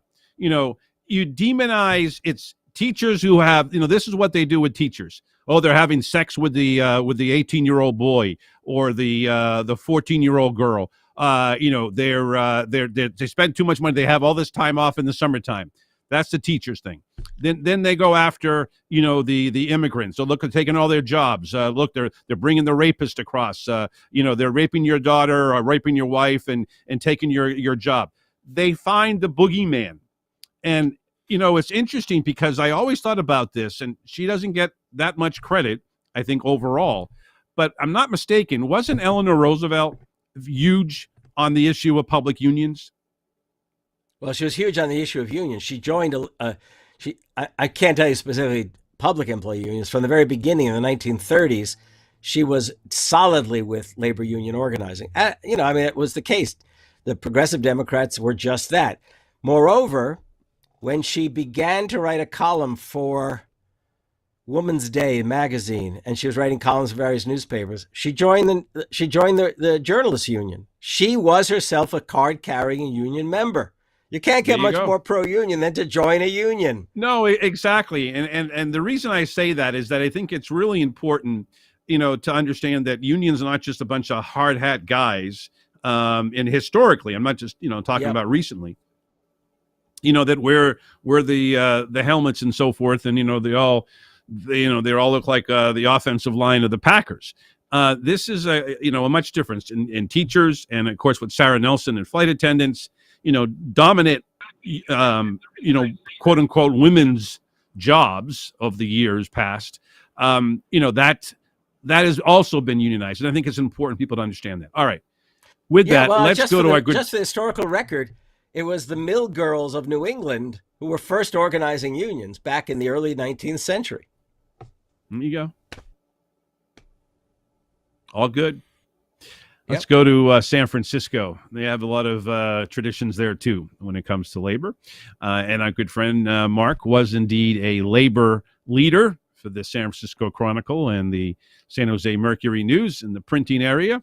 And he joins us from the great city by the bay, San Francisco. You're next with Harvey K on the Jeff Santos Show. Mark, go right ahead. Yeah, Harvey and Jeff, back when FDR was president, do you remember what the tax code was as far as taxing the corporations and the 1% was? Well, they raised it under FDR in a way that they had never before been taxed, number one. And basically, the working class was not taxed for income. They didn't make enough to be taxed for income. Right, and I think that's something that we need to talk about, is changing this immoral tax code we've been living under since Reagan. I think that's an important fact that we need to really press. Maybe in your economic Bill of Rights, we need to have a tax code that's fair, so that we can get all the things that we need for progressive movement. Because they keep telling us they don't have any money, but we know that it's baloney. We have the proof. But I think that's real important, that we've got to change the tax code. Go back to Ike. I like Ike. That's the key. To Ike, exactly. Yeah. Like a 90% marginal tax rate. Exactly. If we do that, and again, it's a Republican. Just keep saying that. It's a Republican. It's not a commie Democrat. Yeah, right. Yes. Well, the Republicans have it figured out. They figured out, look, we can give millions and millions and millions of dollars to the well-off in tax cuts. All we got to do is make sure that working people get a couple of $100, a couple of $100, a couple of $100. I mean, it's and by the way, it's not like they're bought off cheaply. It's the fact that, let's go back to the 1970s. Working class was under siege. Inflation was rampant. Workers' incomes could never keep up with inflation. So, and no worker ever got a chance to vote on his wages. So what did they do? There were these referenda, right, to lower taxes. I'll happily vote for lowering taxes, said workers. It put more money in my pockets.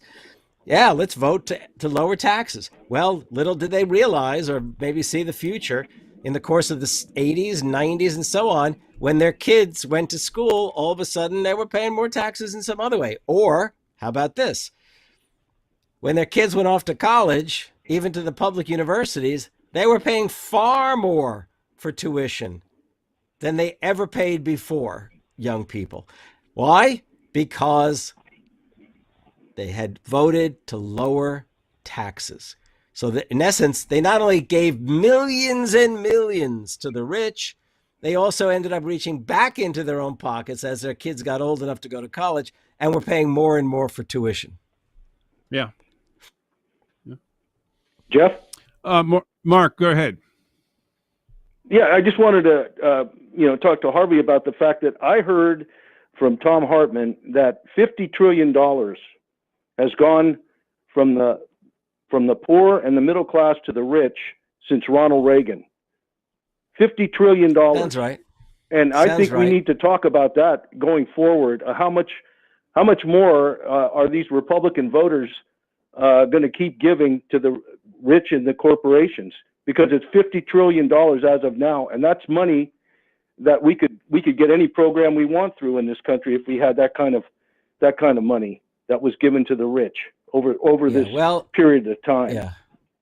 The one candidate, the tragedy of politics these last 10, 20 years, is that the one candidate who knew what needed to be done, Bernie Sanders, was blocked by the neoliberals in the Democratic Party.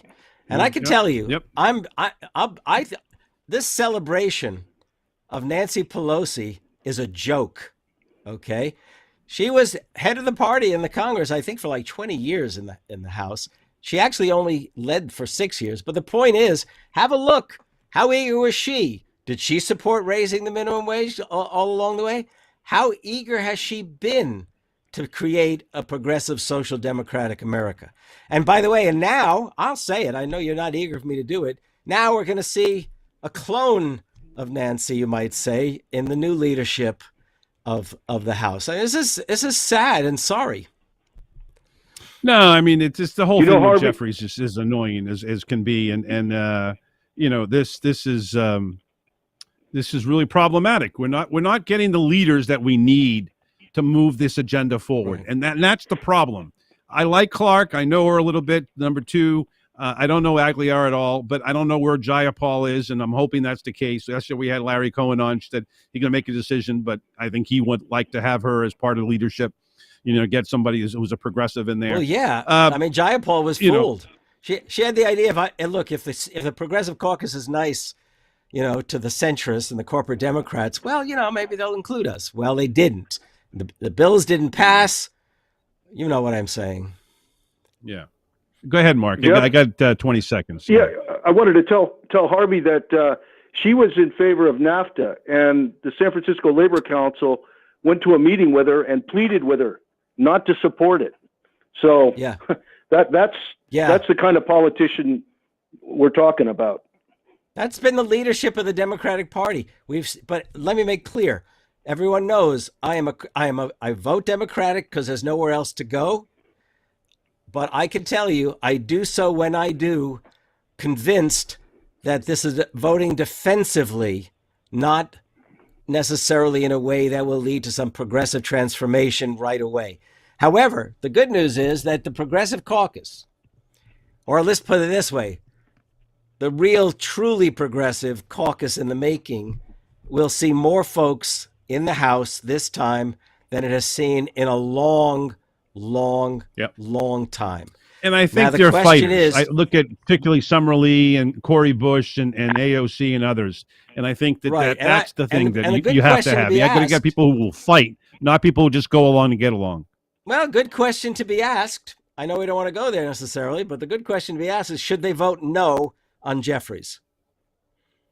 Should they put up a candidate of their own just to make it clear? Keep in mind, it's not for the Speaker of the House we're talking. The Democrats do not control the House. They blew it. And when everybody else was sort of celebrating the victory by the fact they that should have went with EBOR. They should have went with the Social Security piece. I mean, all these things that we kept talking about week in, week out, and week out. And again, they screwed up New York. I mean, your neighbor to the north where you grew up. Yep. I mean, four seats. I don't want to say anything more that begins with an F. But I mean, it's outrageous that, in this place. And on top of the same people, Jacobs, let me just finish this. Jacobs was out there trashing AOC and any other progressive out there. And he's the chair that let all this stuff go on. This guy's got to be out on it. And then they get Jeffries, who's part of that whole coalition, the neoliberal. Best proof. And they put him up number one. Look, I need to say this. Look, what happened to Pelosi's husband is completely different than how I view Pelosi as a politician. No need to bring that up. No, I'm not. I just want to make this clear because I know people to think, oh, we hate Pelosi, and after what happened 2 weeks ago. What happened 2 weeks ago is disgusting no matter who it was. Pelosi, and I know a lot of people in Washington who would tell you this.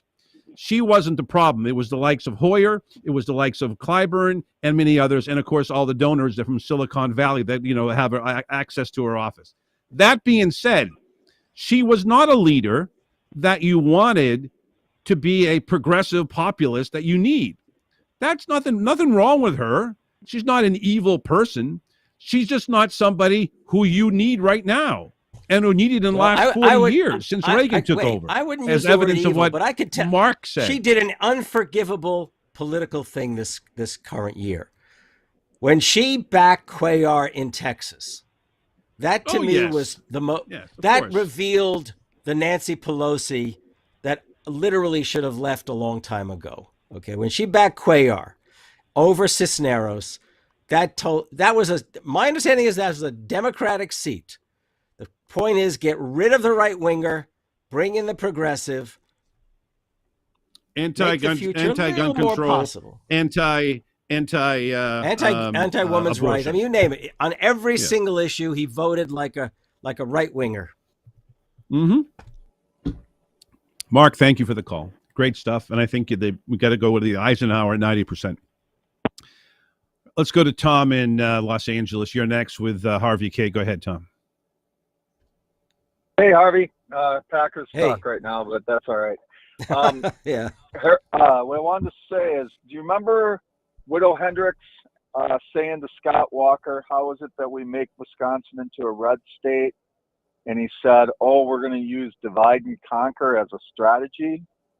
That is their whole strategy. Did he actually say that? It's divide and conquer. Did he actually say that, yeah, Tom? it's actually on tape.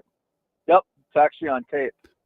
Democrats should use that in every damn election going forward in Wisconsin. They should play that video on and on and on and on and on. Go ahead, Tom. I didn't mean to interrupt. I didn't know that. Tom, do you remember when that radio guy from, was it Montreal or somewhere like that, called Walker got through on the call Walker and convinced him he was Oh, one of the you- Koch brothers? Yeah, said that he was the Koch brothers. Yes. Yes, he's the Koch brothers. Yeah. I mean, but I mean, this thing of divide and conquer, it seems like in every fascist place in the world, that is the deal that they do. Yeah. It's all about dividing the people. You know, it's about putting people and they into do it, and the faction Democrats play defense and- on and it. do And it. they don't come out and be bold and so forth. I was talking with Larry Cohen about Exactly. this yesterday, Harvey. You know, he says, "Look, he says Yeah. I'm sick and tired of that. You know, the Democrats only play defense. They don't play offense." And this is the thing that I want to do. And I would love to see, I don't know, I wish I had $1 million, or in this case, $1 billion. $1 million, nothing today, to put you and Alan and myself on the road on the Economic Bill of Rights, because that's what needs to be done. These next 2 years, not about legislation. Nothing's going to get done. You know, you can talk about, you know, all the new leaders and all that stuff. That's fine. But you got to go out there and push economically. And you use these 2 years to do it. Democrats, and messaging is important. I disagree with Larry Cohen on this. He's believing in organizing. That's important. But you can organize all you want. But if people are telling you on television, which people watch every day, that, you know, the fact is that, you know, Republicans are great for you because they're going to give you a job or whatever, or they're going to trickle down, all that BS. You can organize all you want, but you got to reach masses of people. So your message is important. And the Economic Bill of Rights, the most successful president ever in the Democratic Party, FDR, got it right. So you got to figure a way to connect those dots. That's why I think Starbucks is the perfect example. And on top of that, Jeff, you have to get a message, and then you have to use the progressive media, like yourself, like the Devil's Advocate, like Tom Hartman, like all these different places. You have to use it and be able to say the message, because that's what the right wing does. Right wing makes it where everything becomes a reality, and then all of a sudden the corporate media is talking about the same thing that the right said earlier that day. I agree. Oh, can you hear me? Mr. Harvey K? Yeah, well, one of the, You wanna add when, you know, progressives have been, we've been successful along the way. Problem is that we know we're under siege more than moving ahead all too often. So we end up in some kinds of debates that are fruitless. Like, is it a matter of organizing workers or pushing politicians? No, you organize workers to push politicians. That's what you do. It's all of the above. Similarly, is it messaging or is it organizing? Well, how can you organize without a message for workers to advance, to garner the support of those who are not in their own unions? Still love you, Larry. And I love you too, Harvey. Oh, that conversation, you had a good show. That show with Larry yesterday was excellent. Thank you. Yeah, he's great, and he's on board on EBOR too. Hey, have a great Thanksgiving. Enjoy D.C. We will talk to you in December, I think. Wow. In December, you got it. Yeah. Have a good weekend in the meantime. Okay. You too. Peace out. We'll be right back. Thanks for the call, Tom. We'll be right back with our good friend Wendell Potter, MFA, on the agenda. That's not.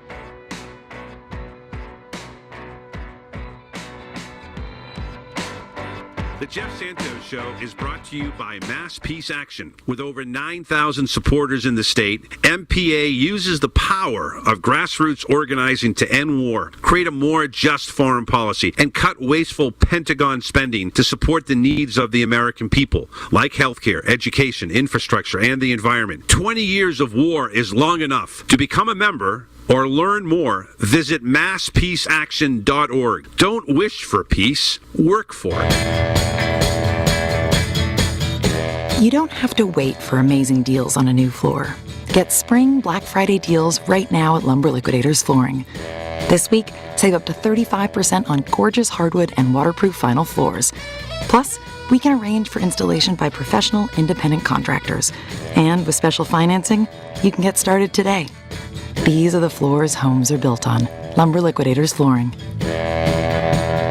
I'm Rich Rosario. 1 in 4 heart attack survivors will have another cardiovascular event. A Award-winning author and American Heart Association volunteer Dr. Nisa Goldberg explains the hidden risks. Many people don't realize that managing hidden risks like untreated high blood pressure, unhealthy eating habits, and poor medication adherence may reduce your risk for having another heart attack. The American Heart Association's Secondary Heart Attack Prevention Initiative, sponsored by Bayer, reminds you to follow your doctor's recommendations to help reduce your risk factors. Take your medication as prescribed. Certain medicines like aspirin can lower your risk of another cardiac event. Aspirin is not appropriate for everyone, so be sure to talk to your doctor before you begin an aspirin regimen. It's important to understand your medications and take them correctly. Manage risk factors like high blood pressure, high cholesterol, and diabetes. Quit smoking, eat healthier, and get active. Learn more ways to thrive after a heart attack at heart.org/oneisenough.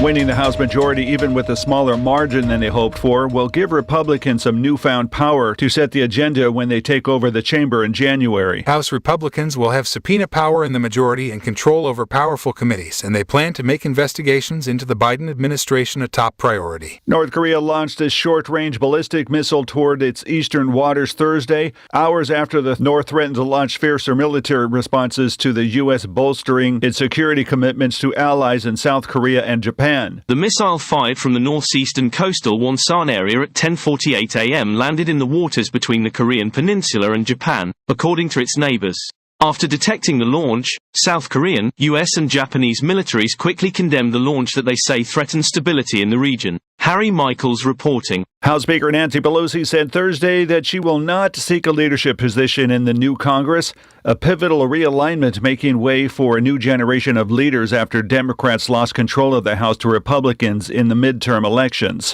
In our caucus, I will not seek re-election to Democratic leadership in the next Congress. For me, the hours come for a new generation to lead the Democratic caucus that I so deeply respect. Ukraine said it faced fierce attacks in the east from Russian forces reinforced with troops withdrawn from Kherson in the south. The government in Kyiv was working to restore power across the country on Wednesday after intense Russian strikes on civilian infrastructure earlier in the week, officials said. Ukrainian forces had repelled attacks on the Donetsk towns of Avdiivka and Bilohorivka, Ukrainian military analyst Ola Zadnov said in comments posted on YouTube. Davis Richards reporting. This is the latest news headlines. With Thanksgiving just over a week away, the cost of providing a holiday feast will cost more this year, according to a survey released by American Farm Bureau Federation. On average, feeding 10 people at a Thanksgiving table will cost 20% more than last year, according to the Bureau's annual survey. The AFBF pegs the cost of a 10-person holiday meal at $64.05, or less than $6.50 per person. A federal court in Cincinnati, Ohio, handed down a 20-year sentence to the first Chinese government intelligence officer to ever be extradited in the United States to face trial. The sentencing of Yang Shu, a 42-year-old career intelligence officer for the Chinese government, is being heralded by federal authorities as historic. Shu was convicted November 5, 2021, on charges of attempting to steal aviation information through contacting leaders in the field, including GE Aviation. Darrell Brooks was sentenced to life in prison without the possibility of extended supervision on Wednesday for driving his SUV in a crowd on Christmas parade attendees in Waukesha, Wisconsin last November, killing 6 people and wounding dozens more. 40-year-old Brooks was found guilty by a jury last month on all 76 counts stemming from the 2021 Christmas parade attack, including 6 counts of first-degree intentional homicide with use of a dangerous weapon. Taylor Swift fans were seeing red on Tuesday when Ticketmaster was overwhelmed by demand of pre-sales for the singer's new tour went online. The delays had many fans believing they would never, ever get tickets. But tickets to the pop star's tour were available Wednesday via Resale Market, with some prices at the tens of thousands of dollars. Tickets for Swift's show at MetLife Stadium in East Rutherford, New Jersey on May 26 are listed for as much as $21,600 each on ticket resale site StubHub. And that's the latest news headlines. I'm Alan Edwards.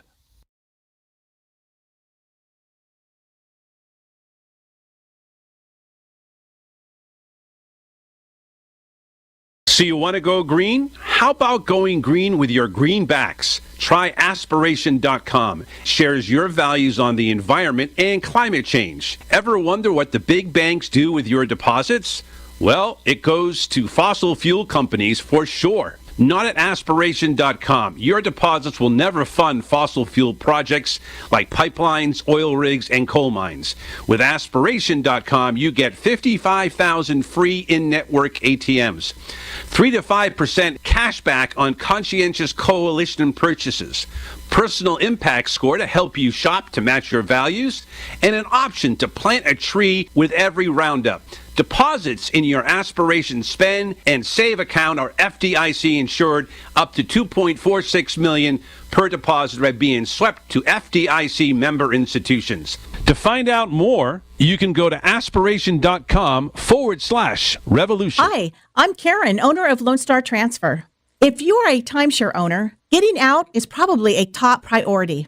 And now that annual maintenance fees are coming due, this ongoing burden and expense is at the top of your list. Thankfully, we can help. Let us do for you what we have done for thousands of others across the country. Our process is done legally, ethically, and quickly. Lone Star Transfer has a 99% success rate and an A-plus rating with the Better Business Bureau. We are a family-owned business and will personally make sure your experience is a pleasant one. Don't let another day go by with maintenance fees taking your hard-earned money. Give us a call for a no-obligation consultation at 844-284-4863. That's 844-284-4863. Or online at LoneStarTransfer.com. That's LoneStarTransfer.com.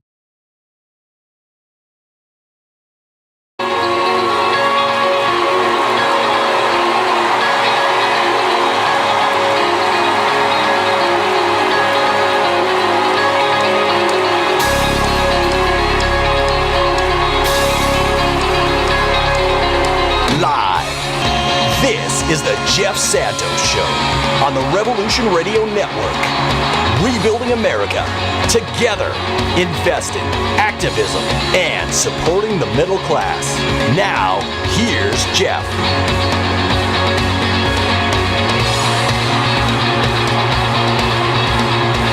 It is hour 3 of the Jeff Santos Show, and welcome to it, folks. Coming to you live from the South Coast here in the Commonwealth of Massachusetts. It's the final hour of the week. And again, folks, for those who are regular viewers and listeners of the Jeff Santos Show, we'll be off next Wednesday, Thursday, and Friday, and not sure about Tuesday. We'll be back live on Monday.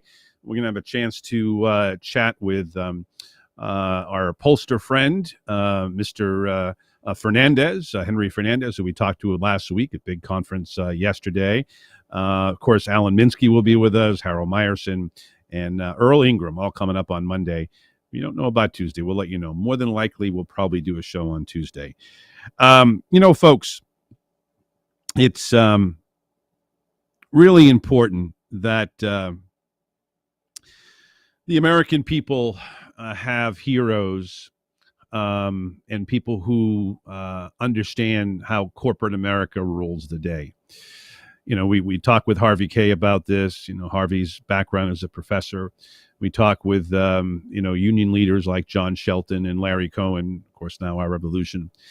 But when somebody like our next guest has a six-figure job and is a communications director for Cigna or Humana Healthcare, and then decides at an age where he is making a good amount of money for his family and so forth, to leave that and to get involved with a number of organizations, tarbell.org, healthcare for transformation, originally the group Business Leaders for Medicare for All, Center for Health and Democracy, and to understand that he needs to get the information out about the lies of the healthcare industry over the last 50 years or so.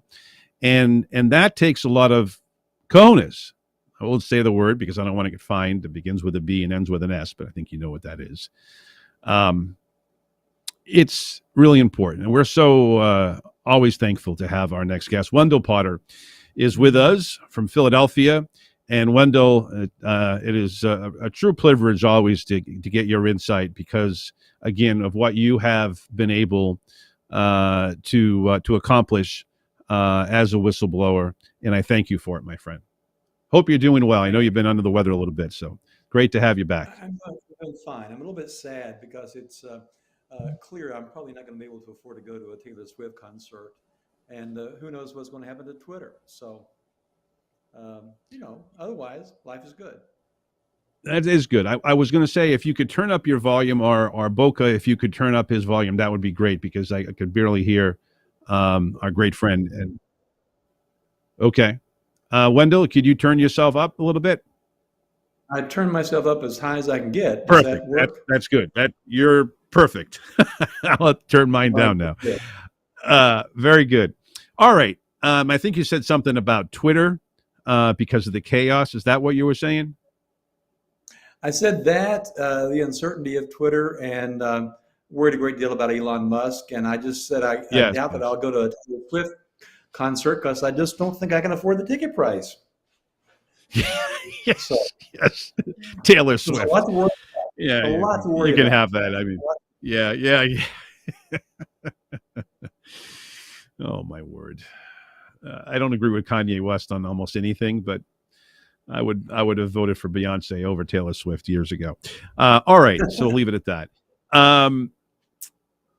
Talk to me about how we move forward in the Democratic Party and on the issue of Medicare for all. We were talking a lot about in your state. John Fetterman was a proponent of it, but didn't really spend much time on it. Therefore, a lot of people in the media didn't really chat about it. I used to work in New Jersey politics years ago on campaigns there for Congress. And I remember KYW and all the different TV stations there. And of course, I've been on radio there and WWDB years ago for a long time.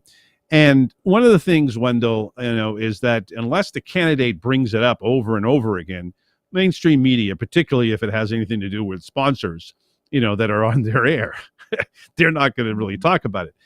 But I'm wondering, there are more progressives now in the House. Thankfully, people like Summerlee out there in Western PA. We're not far from where you are. Yep. And others that are out there. Where do you think the conversation goes? I know we always talk about, well, until you get money out of it, it's going to be very difficult. But is there an avenue here? Do we need to take, and this is what I've been telling people on the economic concerns about our friends Harvey K. were just on and others in the Economic Bill of Rights, the FDR agenda, which would incorporate MFA as part of the agenda of the new Economic Bill of Rights. I would say, let's not worry about legislation.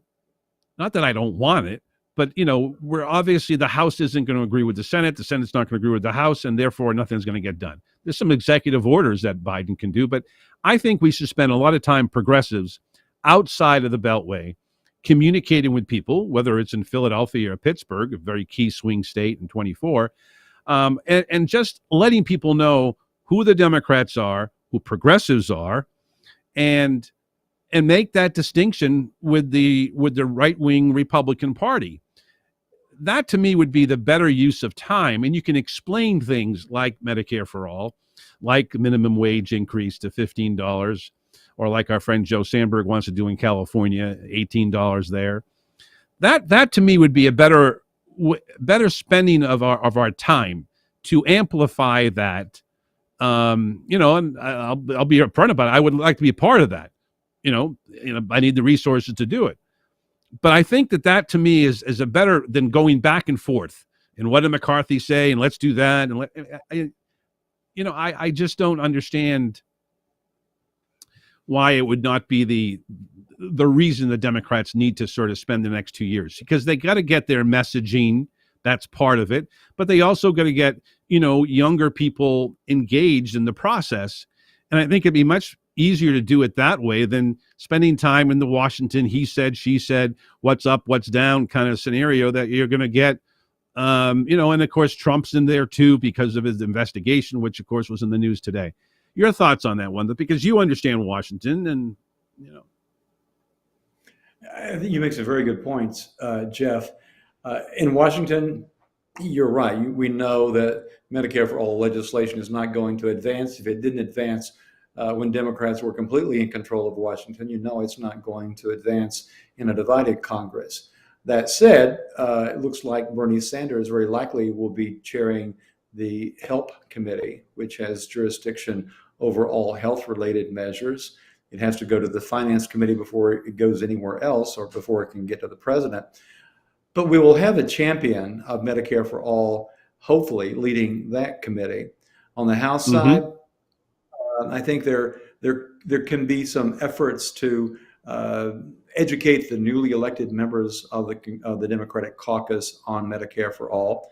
But beyond that, you're right, it has to be on the outside, and advocates need to play a very important, and they can play a very important role.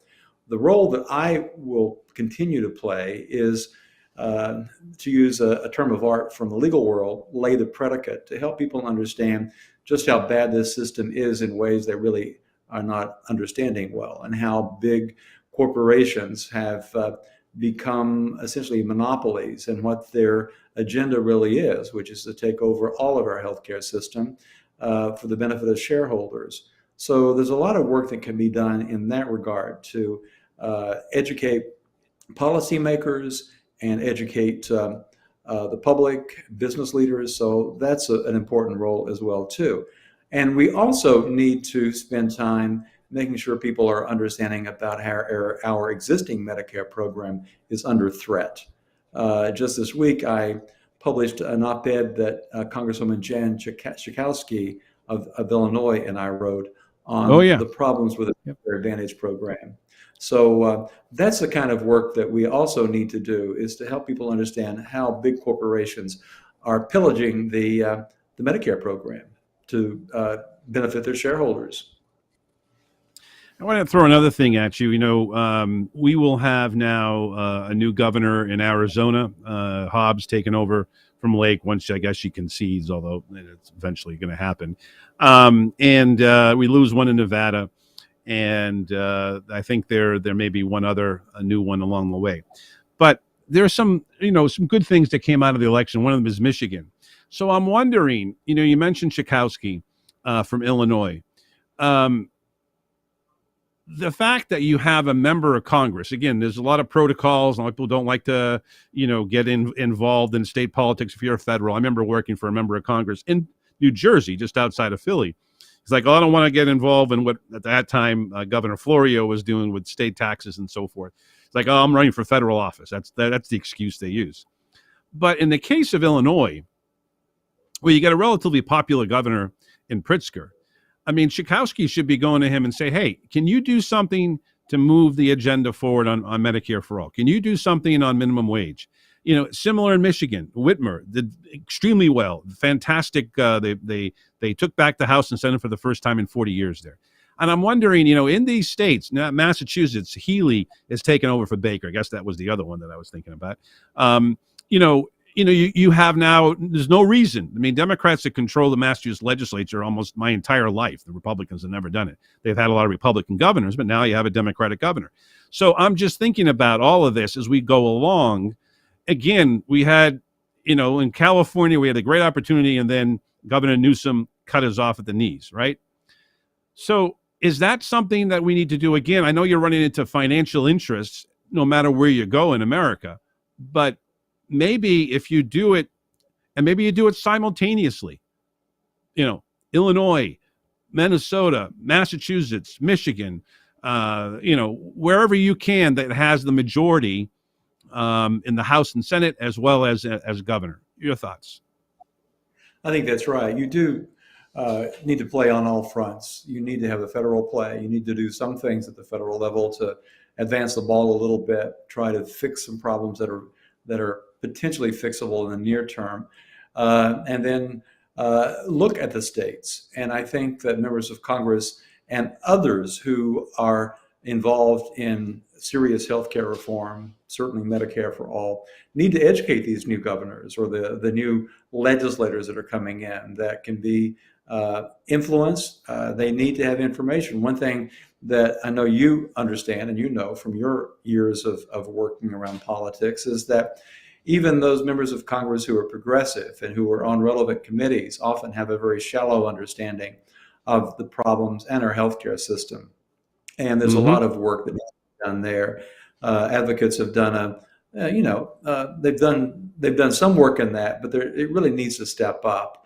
We will never have the kind of money that the opposition has, but it is a possibility of overcoming that. Look at what happened in the mayoral race in Los Angeles with Congresswoman Karen Bass finally prevailing over her opponent, who had spent well over $100 million of his own money. So it can be done, but you have to have advocates, you have to have sharp messaging, and I will say also in California that that's a state too, despite what Newsom has done in the past, continue to put pressure on him. There will be legislation that's introduced there again. It's still, the Democrats have a supermajority in California. So let's see what we can do to push forward there as well as these other states. Yeah, and I think, if I'm not mistaken, and we're going to talk to Mark Taylor Canfield a little bit later, I think we'd include Oregon and Washington State and Seattle, where Mark is from. So that's, 3 states along the Pacific. I mean, that's Mexico to Canada, really. And then again, you go to Michigan, you go to Minnesota, you go to Massachusetts, you go to New York. I think New York, I don't think they have any Republicans, even though they get now 4 of them, thankfully, and thanks to the idiots that run the Democratic State Party there. And what's the situation in Pennsylvania? Did you guys win back the House and Senate, or is it now divided? It's still a bit uncertain. It looks as if the House could be under Democratic control for the first time in a long, long time. I don't think that's been declared, but it's a very good possibility. There's still some very close races, I think, that are yet to be decided. I haven't checked this morning to find out. But that is remarkable. That we're at that place. That is amazing work.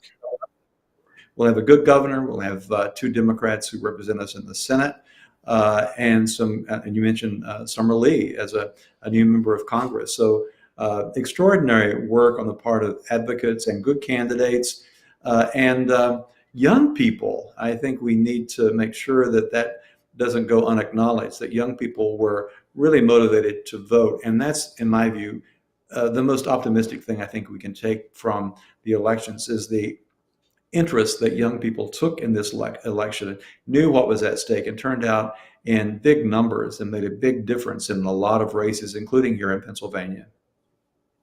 Yeah, if you think about it, in Pennsylvania and Michigan, 2 of the states that Trump won in 2016, Democrats won overwhelmingly at the governor level. Obviously, the Fetterman race was a little closer, but talk about health care.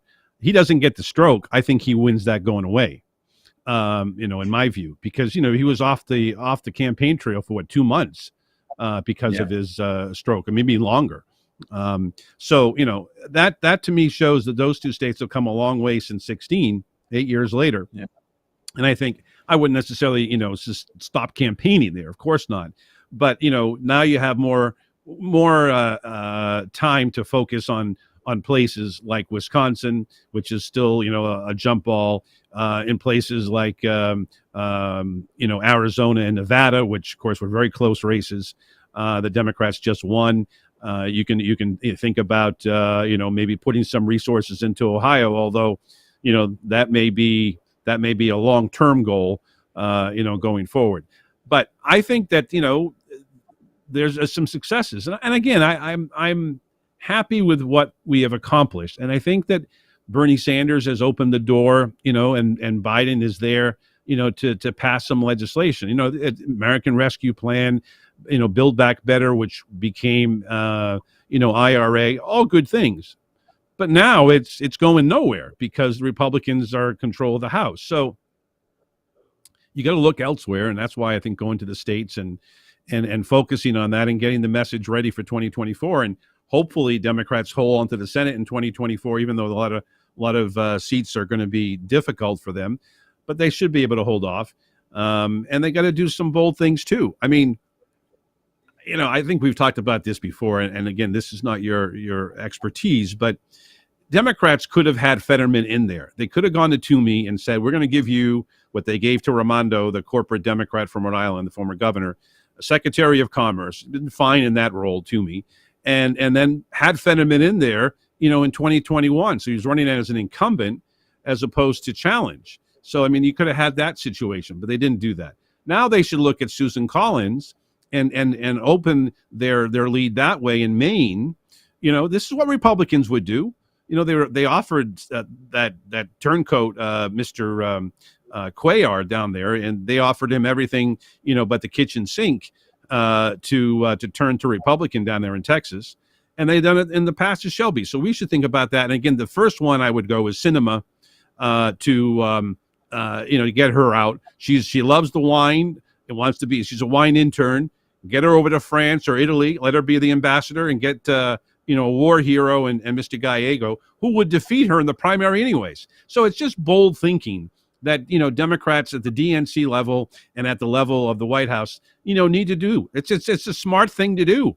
I mean, I understand why it takes a talk show host here, to bring this up. This should be on the top 10 list if you want to expand our Senate majority, because of course that will be the case on 2024 where it's going to be tougher. So pad your lead now, going into 2024 where you'll have a good chance with the Democrats, because they'll hopefully fire Jacobs, the idiot who allowed the Republicans to, gain those seats and redistricting in New York and go from it.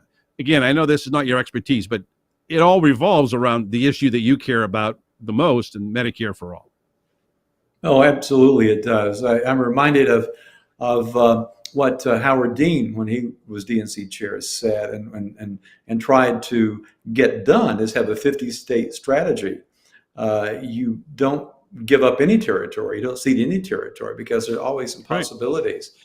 It requires money, and that's another thing that does hold us back too, in terms of all the money that's sloshing around in our political system. A lot of it goes to Democrats, and they become corporate Democrats. So you've got to do something to address and curtail the power and influence of money in politics. I think that's something also, and you've heard me say it many times, that anyone who advocates for Medicare for all or any kind of progressive reforms should try to devote a little bit of their time, a little bit of money, if that's a possibility, to good government groups, and to try to make sure that we not only win at the ballot box, as we did in many races this past election, but look to see what we can do to reduce the power and influence of corporate money in politics. That will make an enormous difference when we get that done. All right, Wendell, let's go to the phones. John in Minnesota, you are next with our good friend Wendell Potter. What say you, John? There are several issues that are going on with Medicare that I really find disturbing as a recipient of Medicare. And one of them is the ratcheting down of Medicare reimbursement, while costs, to physicians actually is going up, and the private insurance companies are not doing that. They're increasing their reimbursement, as far as I know. And I know there's a bill in Congress to prevent that from happening and, in fact, increase reimbursement.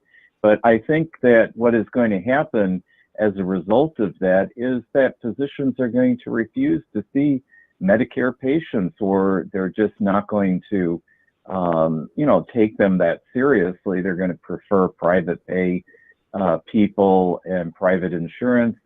And, people in my age group, which are a growing, demographic, are not going to get the kind of care that they need. And also there's a dearth of people to take care of people, like nursing assistants, nurses, and whatnot. And it's really gotten to a crisis point where even if you can afford to pay somebody to come and help take care of your, loved one in their house, you won't be able to do that. So that's a big problem too. So just those two issues. And well, I got one more. Medicare, trying to talk to the ombudsman of Medicare is a waste of time. Yeah, I They was going to say, support ombudsman the to me is industry. an overrated Yes. position. Yeah. Wendell, go right Yep. ahead, my friend, if you can Yeah. tackle those. Thank you, John. Great thoughts. Yep. Yeah, it's just Medicare is proposing cuts to physicians. It's got to be changed. And doctors need to be differently. Specialists, in many cases, will pay too much time there, pay doctors too little. So that's a big area of opportunity. Wendell Potter, thank you, my friend. We need more time, as usual.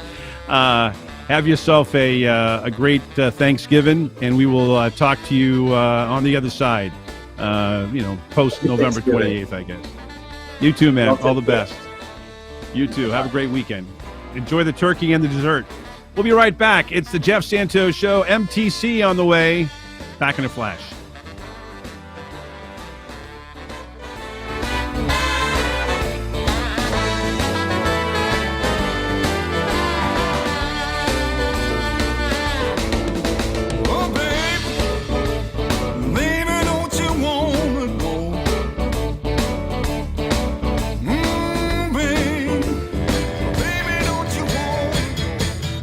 You don't have to wait for amazing deals on a new floor. Get spring Black Friday deals right now at Lumber Liquidators Flooring. This week, save up to 35% on gorgeous hardwood and waterproof vinyl floors. Plus, we can arrange for installation by professional, independent contractors. And with special financing, you can get started today. These are the floors homes are built on. Lumber Liquidators Flooring. Haul packages for a living? A gas-powered Mercedes-Benz Sprinter delivers. Transport people? A Sprinter van with 0% financing is a 5-star idea. If food delivery is your thing, then a gas Sprinter caters to you. And if you're a general contractor, the Sprinter with 0% financing nails it. With innovation, safety, and technology, Sprinter is built for you. And it's built for your bottom line with 0% financing. The Mercedes-Benz Sprinter, starting at just $33,790. I'm Rich Rosario. 1 in 4 heart attack survivors will have another cardiovascular event. Award-winning author and American Heart Association volunteer Dr. Nisa Goldberg explains the hidden risks. Many people don't realize that managing hidden risks like untreated high blood pressure, unhealthy eating habits, and poor medication adherence may reduce your risk for having another heart attack. The American Heart Association's Secondary Heart Attack Prevention Initiative, sponsored by Bayer, reminds you to follow your doctor's recommendations to help reduce your risk factors. Take your medication as prescribed. Certain medicines like aspirin can lower your risk of another cardiac event. Aspirin is not appropriate for everyone, so be sure to talk to your doctor before you begin an aspirin regimen. It's important to understand your medications and take them correctly. Manage risk factors like high blood pressure, high cholesterol, and diabetes. Quit smoking, eat healthier, and get active. Learn more ways to thrive after a heart attack at heart.org/oneisenough. Are you living with pain? I was after a nasty fall. I got relief with 1 hour pain relief. I'm Barry Yarconi, president, and here's Lisa, a Marine who was injured in Iraq. After surviving an explosion, I was on horrible painkillers for lingering head, shoulder, back, and knee pain. But I hated the dangers and side effects. My friend told me about 1 hour pain relief, and now I'm off the drugs. 1 hour pain relief is the result of 15 years of research on an amazing extract from hops, the plant used to flavor beer. Whether your pain is from an injury or just aging, you get safe, all-day relief in less than 1 hour. We're so sure you'll love 1 hour pain relief too that we'll send you a 1-week trial for just a small shipping charge. Call 800-269-9500 right now. That's 800-269-9500. There's no gimmicks, no obligation, no automatic shipments. Stop living with pain. Call 800-269-9500 for your 1-week trial or visit onehourpainrelief.com. That's 800-269-9500.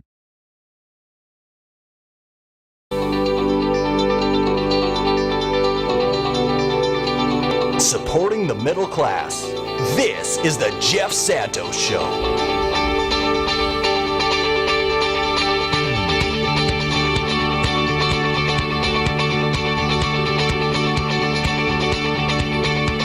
It is the Jeff Santos Show that you are tuned into. Coming you live from the South Coast here in the Commonwealth of Massachusetts, where it's going to be much colder this weekend. We've been in very, very warm temps for a good time. It's been, chillier this week, but it's going to be, as we say here in the Northeast. Wicked cold. And that is, of course, a losing elements of our people who have been here for a long, long time. A lot of people have come in from other parts of the country to live in Massachusetts. We get Harvard and MIT here, so they settle here and they lose the accent, right? But it's still here, and it's still cold one way or the other. Not as bad as Buffalo, though. 6 feet of snow, my word. Well, a place where it rains a lot is where we're going next. Up the Interstate 5 from California to the great 206, where we find our Renaissance man. He's a musician. He is an activist. He's a great reporter, the executive director of Democracy Watch News. He is Mark Taylor Canfield, and he joins us live from Seattle. Hey there, Mark. How are you, my friend?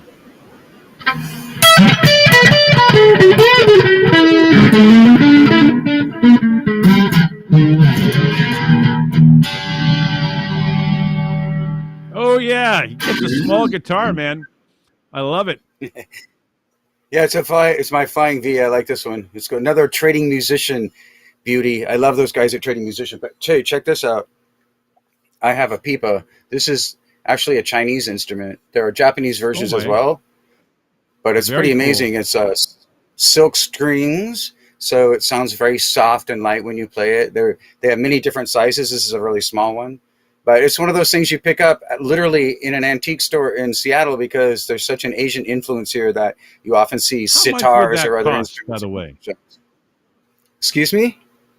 How much would that cost? This? Another collector's item. The only one I've ever seen. So I bought it for relatively inexpensive because I think the people in the shop didn't know what it was. They'd never seen a pipa before. There was no one working there from China or Japan who would know what this is. As you can see, this inlay. It's really beautiful. It's very decorative too. So, I mean, I almost am afraid to play it sometimes. But I think if you look online for these, you probably will find very few. And so I think probably the seller could ask for just about anything at this point. Well, not anything, but you know what I mean. The seller would be setting the price. I wanted to tell you guys too. I have to remember to do this because I get in trouble when I forget this. But I want to remind people, because I always forget at the end of the show, that we do have a song up at YouTube. It's a music video called Mother Freedom, and it's dedicated to people struggling for freedom all over the world. So in the music video, there are a lot of clips from news broadcasts from China, from Nigeria, from Central and South America, from the Ukraine and Belarus, and all sorts of places where people have been battling, with their own governments just to hold on to basic rights. And as I was going through all of that footage, one of the things that really, I don't know, I was talking about this to one of the producers on the Tom Hartman show earlier today, but there's something going on where people around the world are dealing with a similar kind of fascism right now. And it's really sad to see that, it kind of reminds me a little bit of what popped up in Europe with Mussolini and Franco and Hitler. Yeah. So it's really just to look around the world and see that. And, so my heart goes out to people everywhere struggling for basic things. You got scenarios in France where Le Pen could take over easily enough. You Brazil. worry about Germany. Obviously Brazil, we just won, but you're right. That could obviously flip again. Yeah, a very close race. The former president was being like Trump. It's like part of their playbook is that we refuse to accept the results of the election, so we'll just hold on to power. No, but you get that in Arizona. Never mind in Brazil. With the Miss Lake there, the phony anchor woman there. Hey, I wanted to let you know because last night I was watching, and it's such a hilarious movie, but it involves one of your great professions as a musician, Spinal Tap. It goes to 11. There are some amazing scenes in that movie, which I think you could appreciate as a working musician.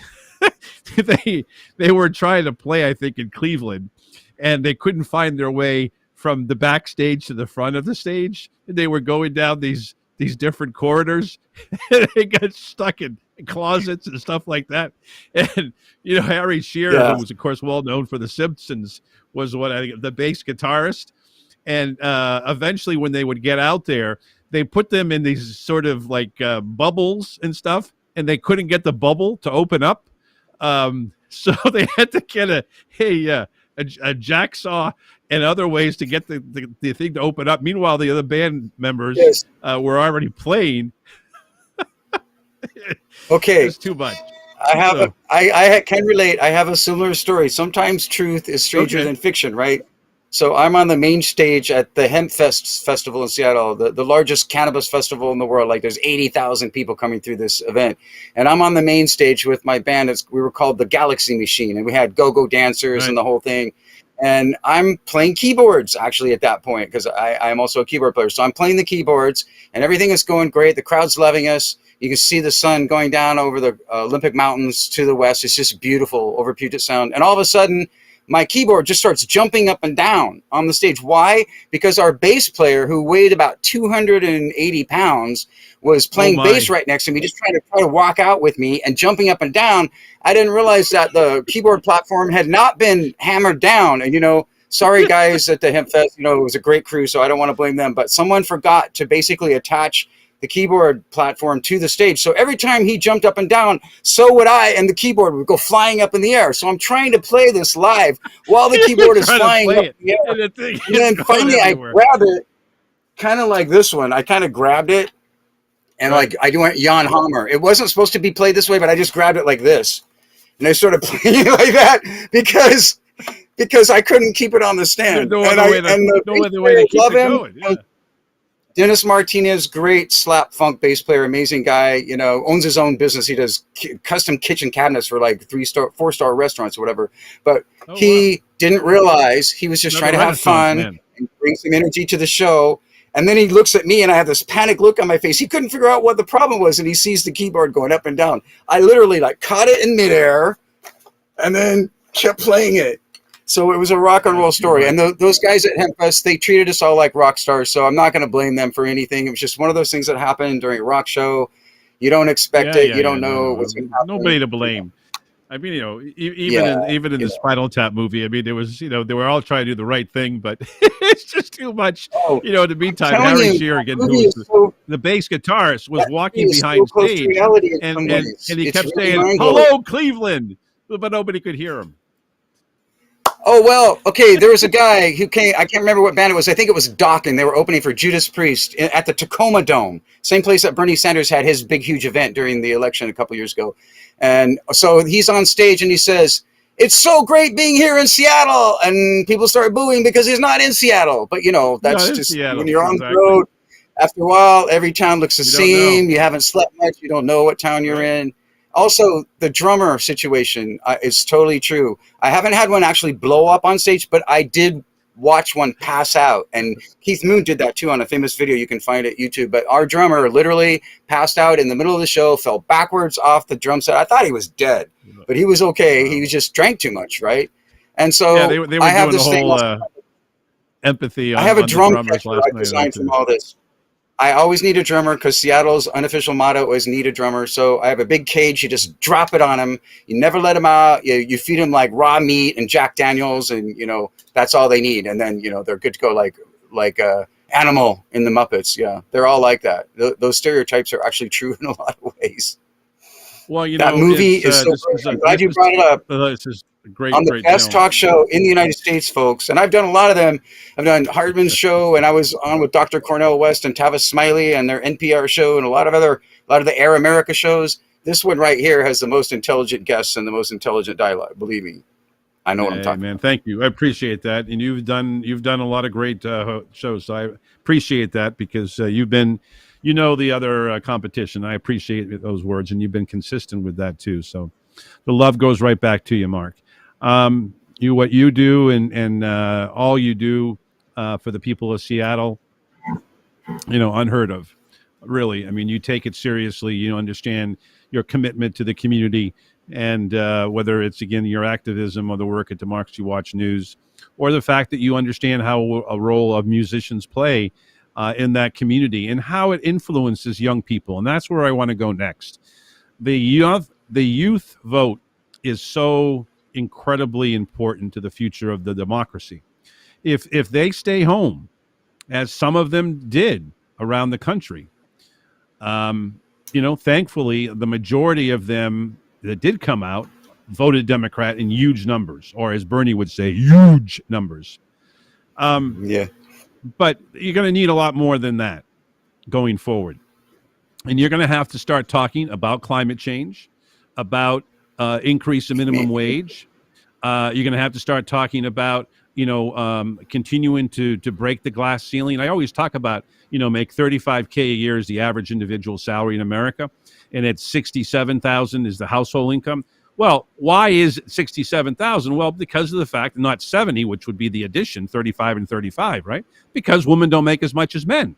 So, that's another piece. So if you're a 21-year-old college graduate from, Harvard or Yale or some state college, which we should make it for free, you're gonna want to be able to make the same as your male counterpart.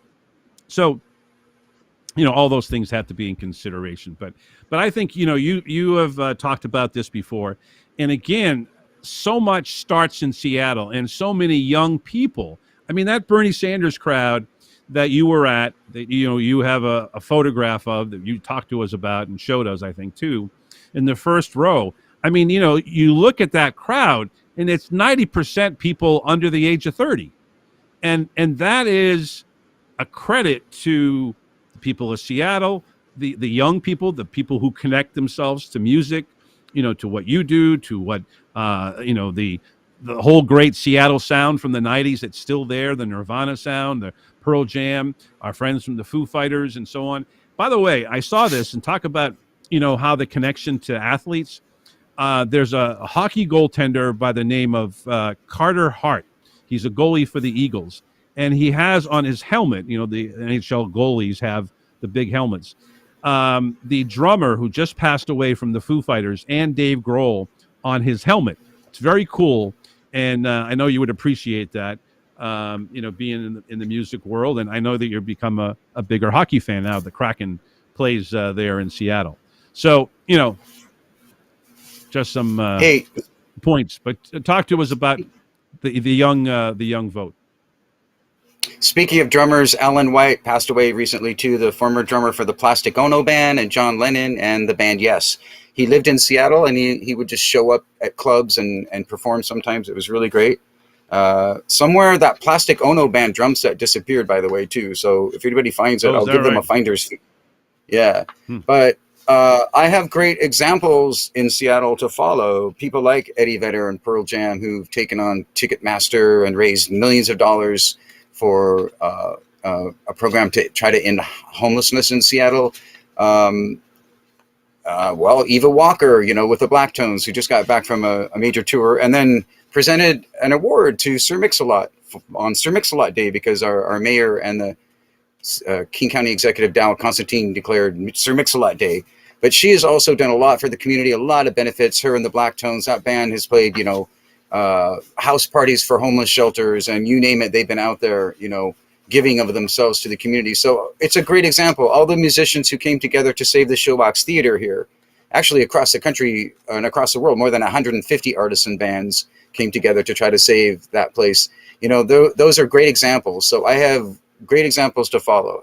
As far as the young folks, which is basically, during the protests against Trump and the Black Lives Matter protests, it was the young folks that were out there. They're the most politically active. They're very politically aware. And as I don't know who it was that said this on your program just the other day, but it is true that as I went around interviewing and filming protests organized by young college students and high school students, and in some cases even elementary school students and middle school students, they were all quite progressive and actually leftists in a lot of ways. I mean, some of them pulled no punches and said, we are socialists. And they said that's one reason why they weren't getting a lot of support from, say, other members of the city council, except for Shama Sawant. I asked them, why they said they had invited other city councils to their rallies and they hadn't shown up. And these were anti-Trump rallies. They were trying to alert people to the dangers of fascism, right, after his election. So it is true that the young folks in Seattle, and I believe across the country, are much closer aligned to a Greta Thunberg type figure than anybody, currently in the U.S. government, except for maybe Pramila Jayapal and a few others, AOC and a few others. but they're far to the left in comparison to somebody like Joe Biden, and just, and outright, way to the left of anybody in the Republican Party. I mean, they don't get it. They don't understand why all these old folks keep standing in the way, just like that song by Bob Dylan, "At Times You Gotta Change," don't stand in the hallway, don't block up, it's like time for, folks like Nancy Pelosi to step aside and bring some younger people in. I'm not sure the choice that the Democrats are going to make is going to be the best one, but I think the young people, you may get somebody who's 52, but acts like somebody who's 82. The fact is that only 20% of folks in that very young age group actually voted during these midterms. And that's a shame, because in Washington State, it was a 72% turnout. So imagine if 72% of the young people showed up, which is still, leaves a 1/3 of them out there not voting, which, you can expect the apathy, especially when they see all this corruption in our election system. So, imagine if the young folks voted. They are so much closer aligned to the progressive caucus in the United States Congress than any of the rest of the country. They are wanting to move things ahead quickly on climate change. They would totally support national health care, free college education, raising the minimum wage, because a lot of them are working minimum wage jobs, even to try to put themselves through school. I know I did. So, they're right there with the progressives in the Democratic Party. The progressive wing is speaking for them.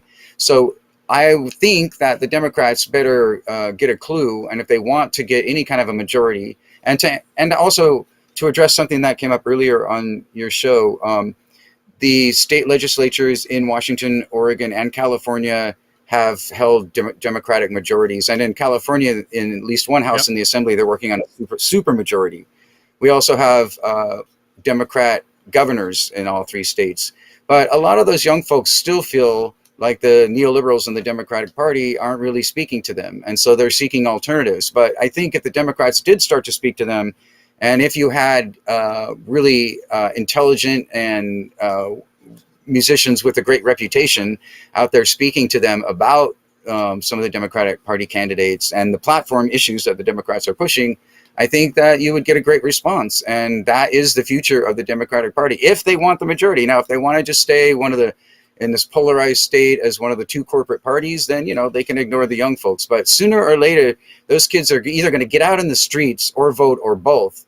And the Democrats are going to have to reckon with them. So in Washington State, I think folks like Patty Murray realized that during this last election, they had to go to a progressive message in order to get her reelected. And so, yes, there are Republicans in Oregon, California, and Washington. Yes, the country is still divided, and so is Washington, Oregon, and California in terms of rural versus city. The cities are overwhelmingly Democratic and progressive. The rural areas are much more right-leaning and Republican. So geographically, I want to tell you something, and again, this is already past tense. But if AOC, who's 33, was still unmarried, I mean, I think she's a very attractive woman in many ways.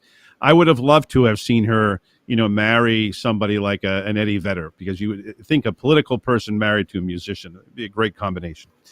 All right, that's being set aside. I would love to see, and I'm asking you as somebody who has seen Bernie, sell out places.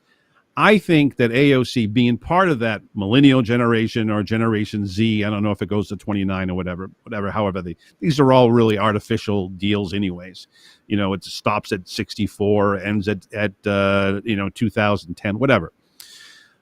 But I think someone like AOC, who was a bartender, by the way, as we all may not remember, I would love to see her go to a place like Seattle, and she can go all the way down the coast, go to Portland, go to LA, go to San Francisco, and talk about these issues. Because now you have somebody, A, who was a bartender, B, who is in the age group, C, who is very articulate and can talk about these issues, whether we're talking, student loans, whether we're talking about public university to go to school for free. I remember going to New Hampshire at a Bernie event, and I ran into somebody who was a stripper. And I said, well, you're involved in politics. Well, give me an, she says, well, I'm only here because we don't make enough money. So I have to go out and do this. And I'm not happy about it. I'm kind of embarrassed, but that's what I got to do to make some extra money. So I think that she would be perfect. And I'm just wondering, not that I have the resources to, to set this up or the ability to call AOC, hey, get out there, talk to MTC. But I think that your city is a great launching pad. Again, I mentioned it earlier. Seattle and SeaTac, minimum wage, along with Colorado, marijuana legalization, and all the things that Seattle has done and the state of Washington has done over the years. Environmental leadership with Inslee. I don't know. How do you feel about that? We got a couple of minutes here or so. Well, Seattle is such a newsworthy town. Every time that Jeff Bezos or Bill Gates sneezes, it's a national news story. That's right. And Schultz. We were talking about Starbucks earlier. Yeah. Exactly. And there's whatever national issue, it always stems back to Seattle in some way. And I think the youth vote here is very powerful. I worry sometimes that the Democrats maybe pay more attention to their more wealthy donors, because that's the only disadvantage of having a young voter, a young supporters, is they don't have much money because they haven't had a chance to become economically viable. But Jeff, that's something that comes up over and over in your show too, with John Shelton and Alan Minsky and Professor Kay, is that economic security has got to become a number one issue. It's got to be considered by Democrats and people who support them or progressives as just as important as voting rights, just as important as reproductive rights, just as important as free speech and freedom of religion. We need to have the right to can link economics in this country. And that's what here's something. FDR, I think this is something that people who are 25 or people who are 65 can understand. If you use the video image of a hand taking away somebody's voting rights, somebody's reproductive rights, somebody's Social Security, regardless of age, they know it, and they see that hand taking it away, and it's a Republican hand. And Democrats should run that ad and run that ad and run that ad every week if they have to, because that's who the Republicans are. They want it all for themselves. They're greedy. They only want the money for the 1% because they're getting the money from the 1%, and they should tag them that way. And if they don't, well, the Democrats will continue to be a minority party in many ways and won't have the influence that they rightfully should. And underlying all this is the fact that out of the 20% that voted in the midterm elections, young folks, 63% voted Democrat. That's all you need to know. There you go. Yeah, I mean, when the Democrats are desperate, they know where to go, and that's to the young people. And obviously, they know that there are other places to go. They could have done more on Social Security. Our good friend Mark in California always tells us, Social Security, if we would have done that, we might not have been on the downside. I think 10% more people age over 65 and over voted Republican. There's no reason, with Scott saying it right out loud, we're going to privatize Social Security and Medicare, but yet we lose it. Hey, man, have yourself a good weekend. For being losers in society, I think the Democrats want everybody to have an equal opportunity. That's all. So, yeah. That's right. Thanks, Jeff. You guys. Hey, happy Thanksgiving, man. Always a pleasure. Rock on. Always a pleasure. You're the best. Happy Thanksgiving. Enjoy the dessert. Hey, folks, time for me to go. I want to thank Freddie Santori for broadcasting, producing this broadcast, all the other great team this past week, and Josh and Dan. Keep on fighting peacefully. Have yourself a wonderful weekend, folks. Back on Monday. Short week next week. Until then, my name is Jeff Santos, and it's my turn to say I gotta go.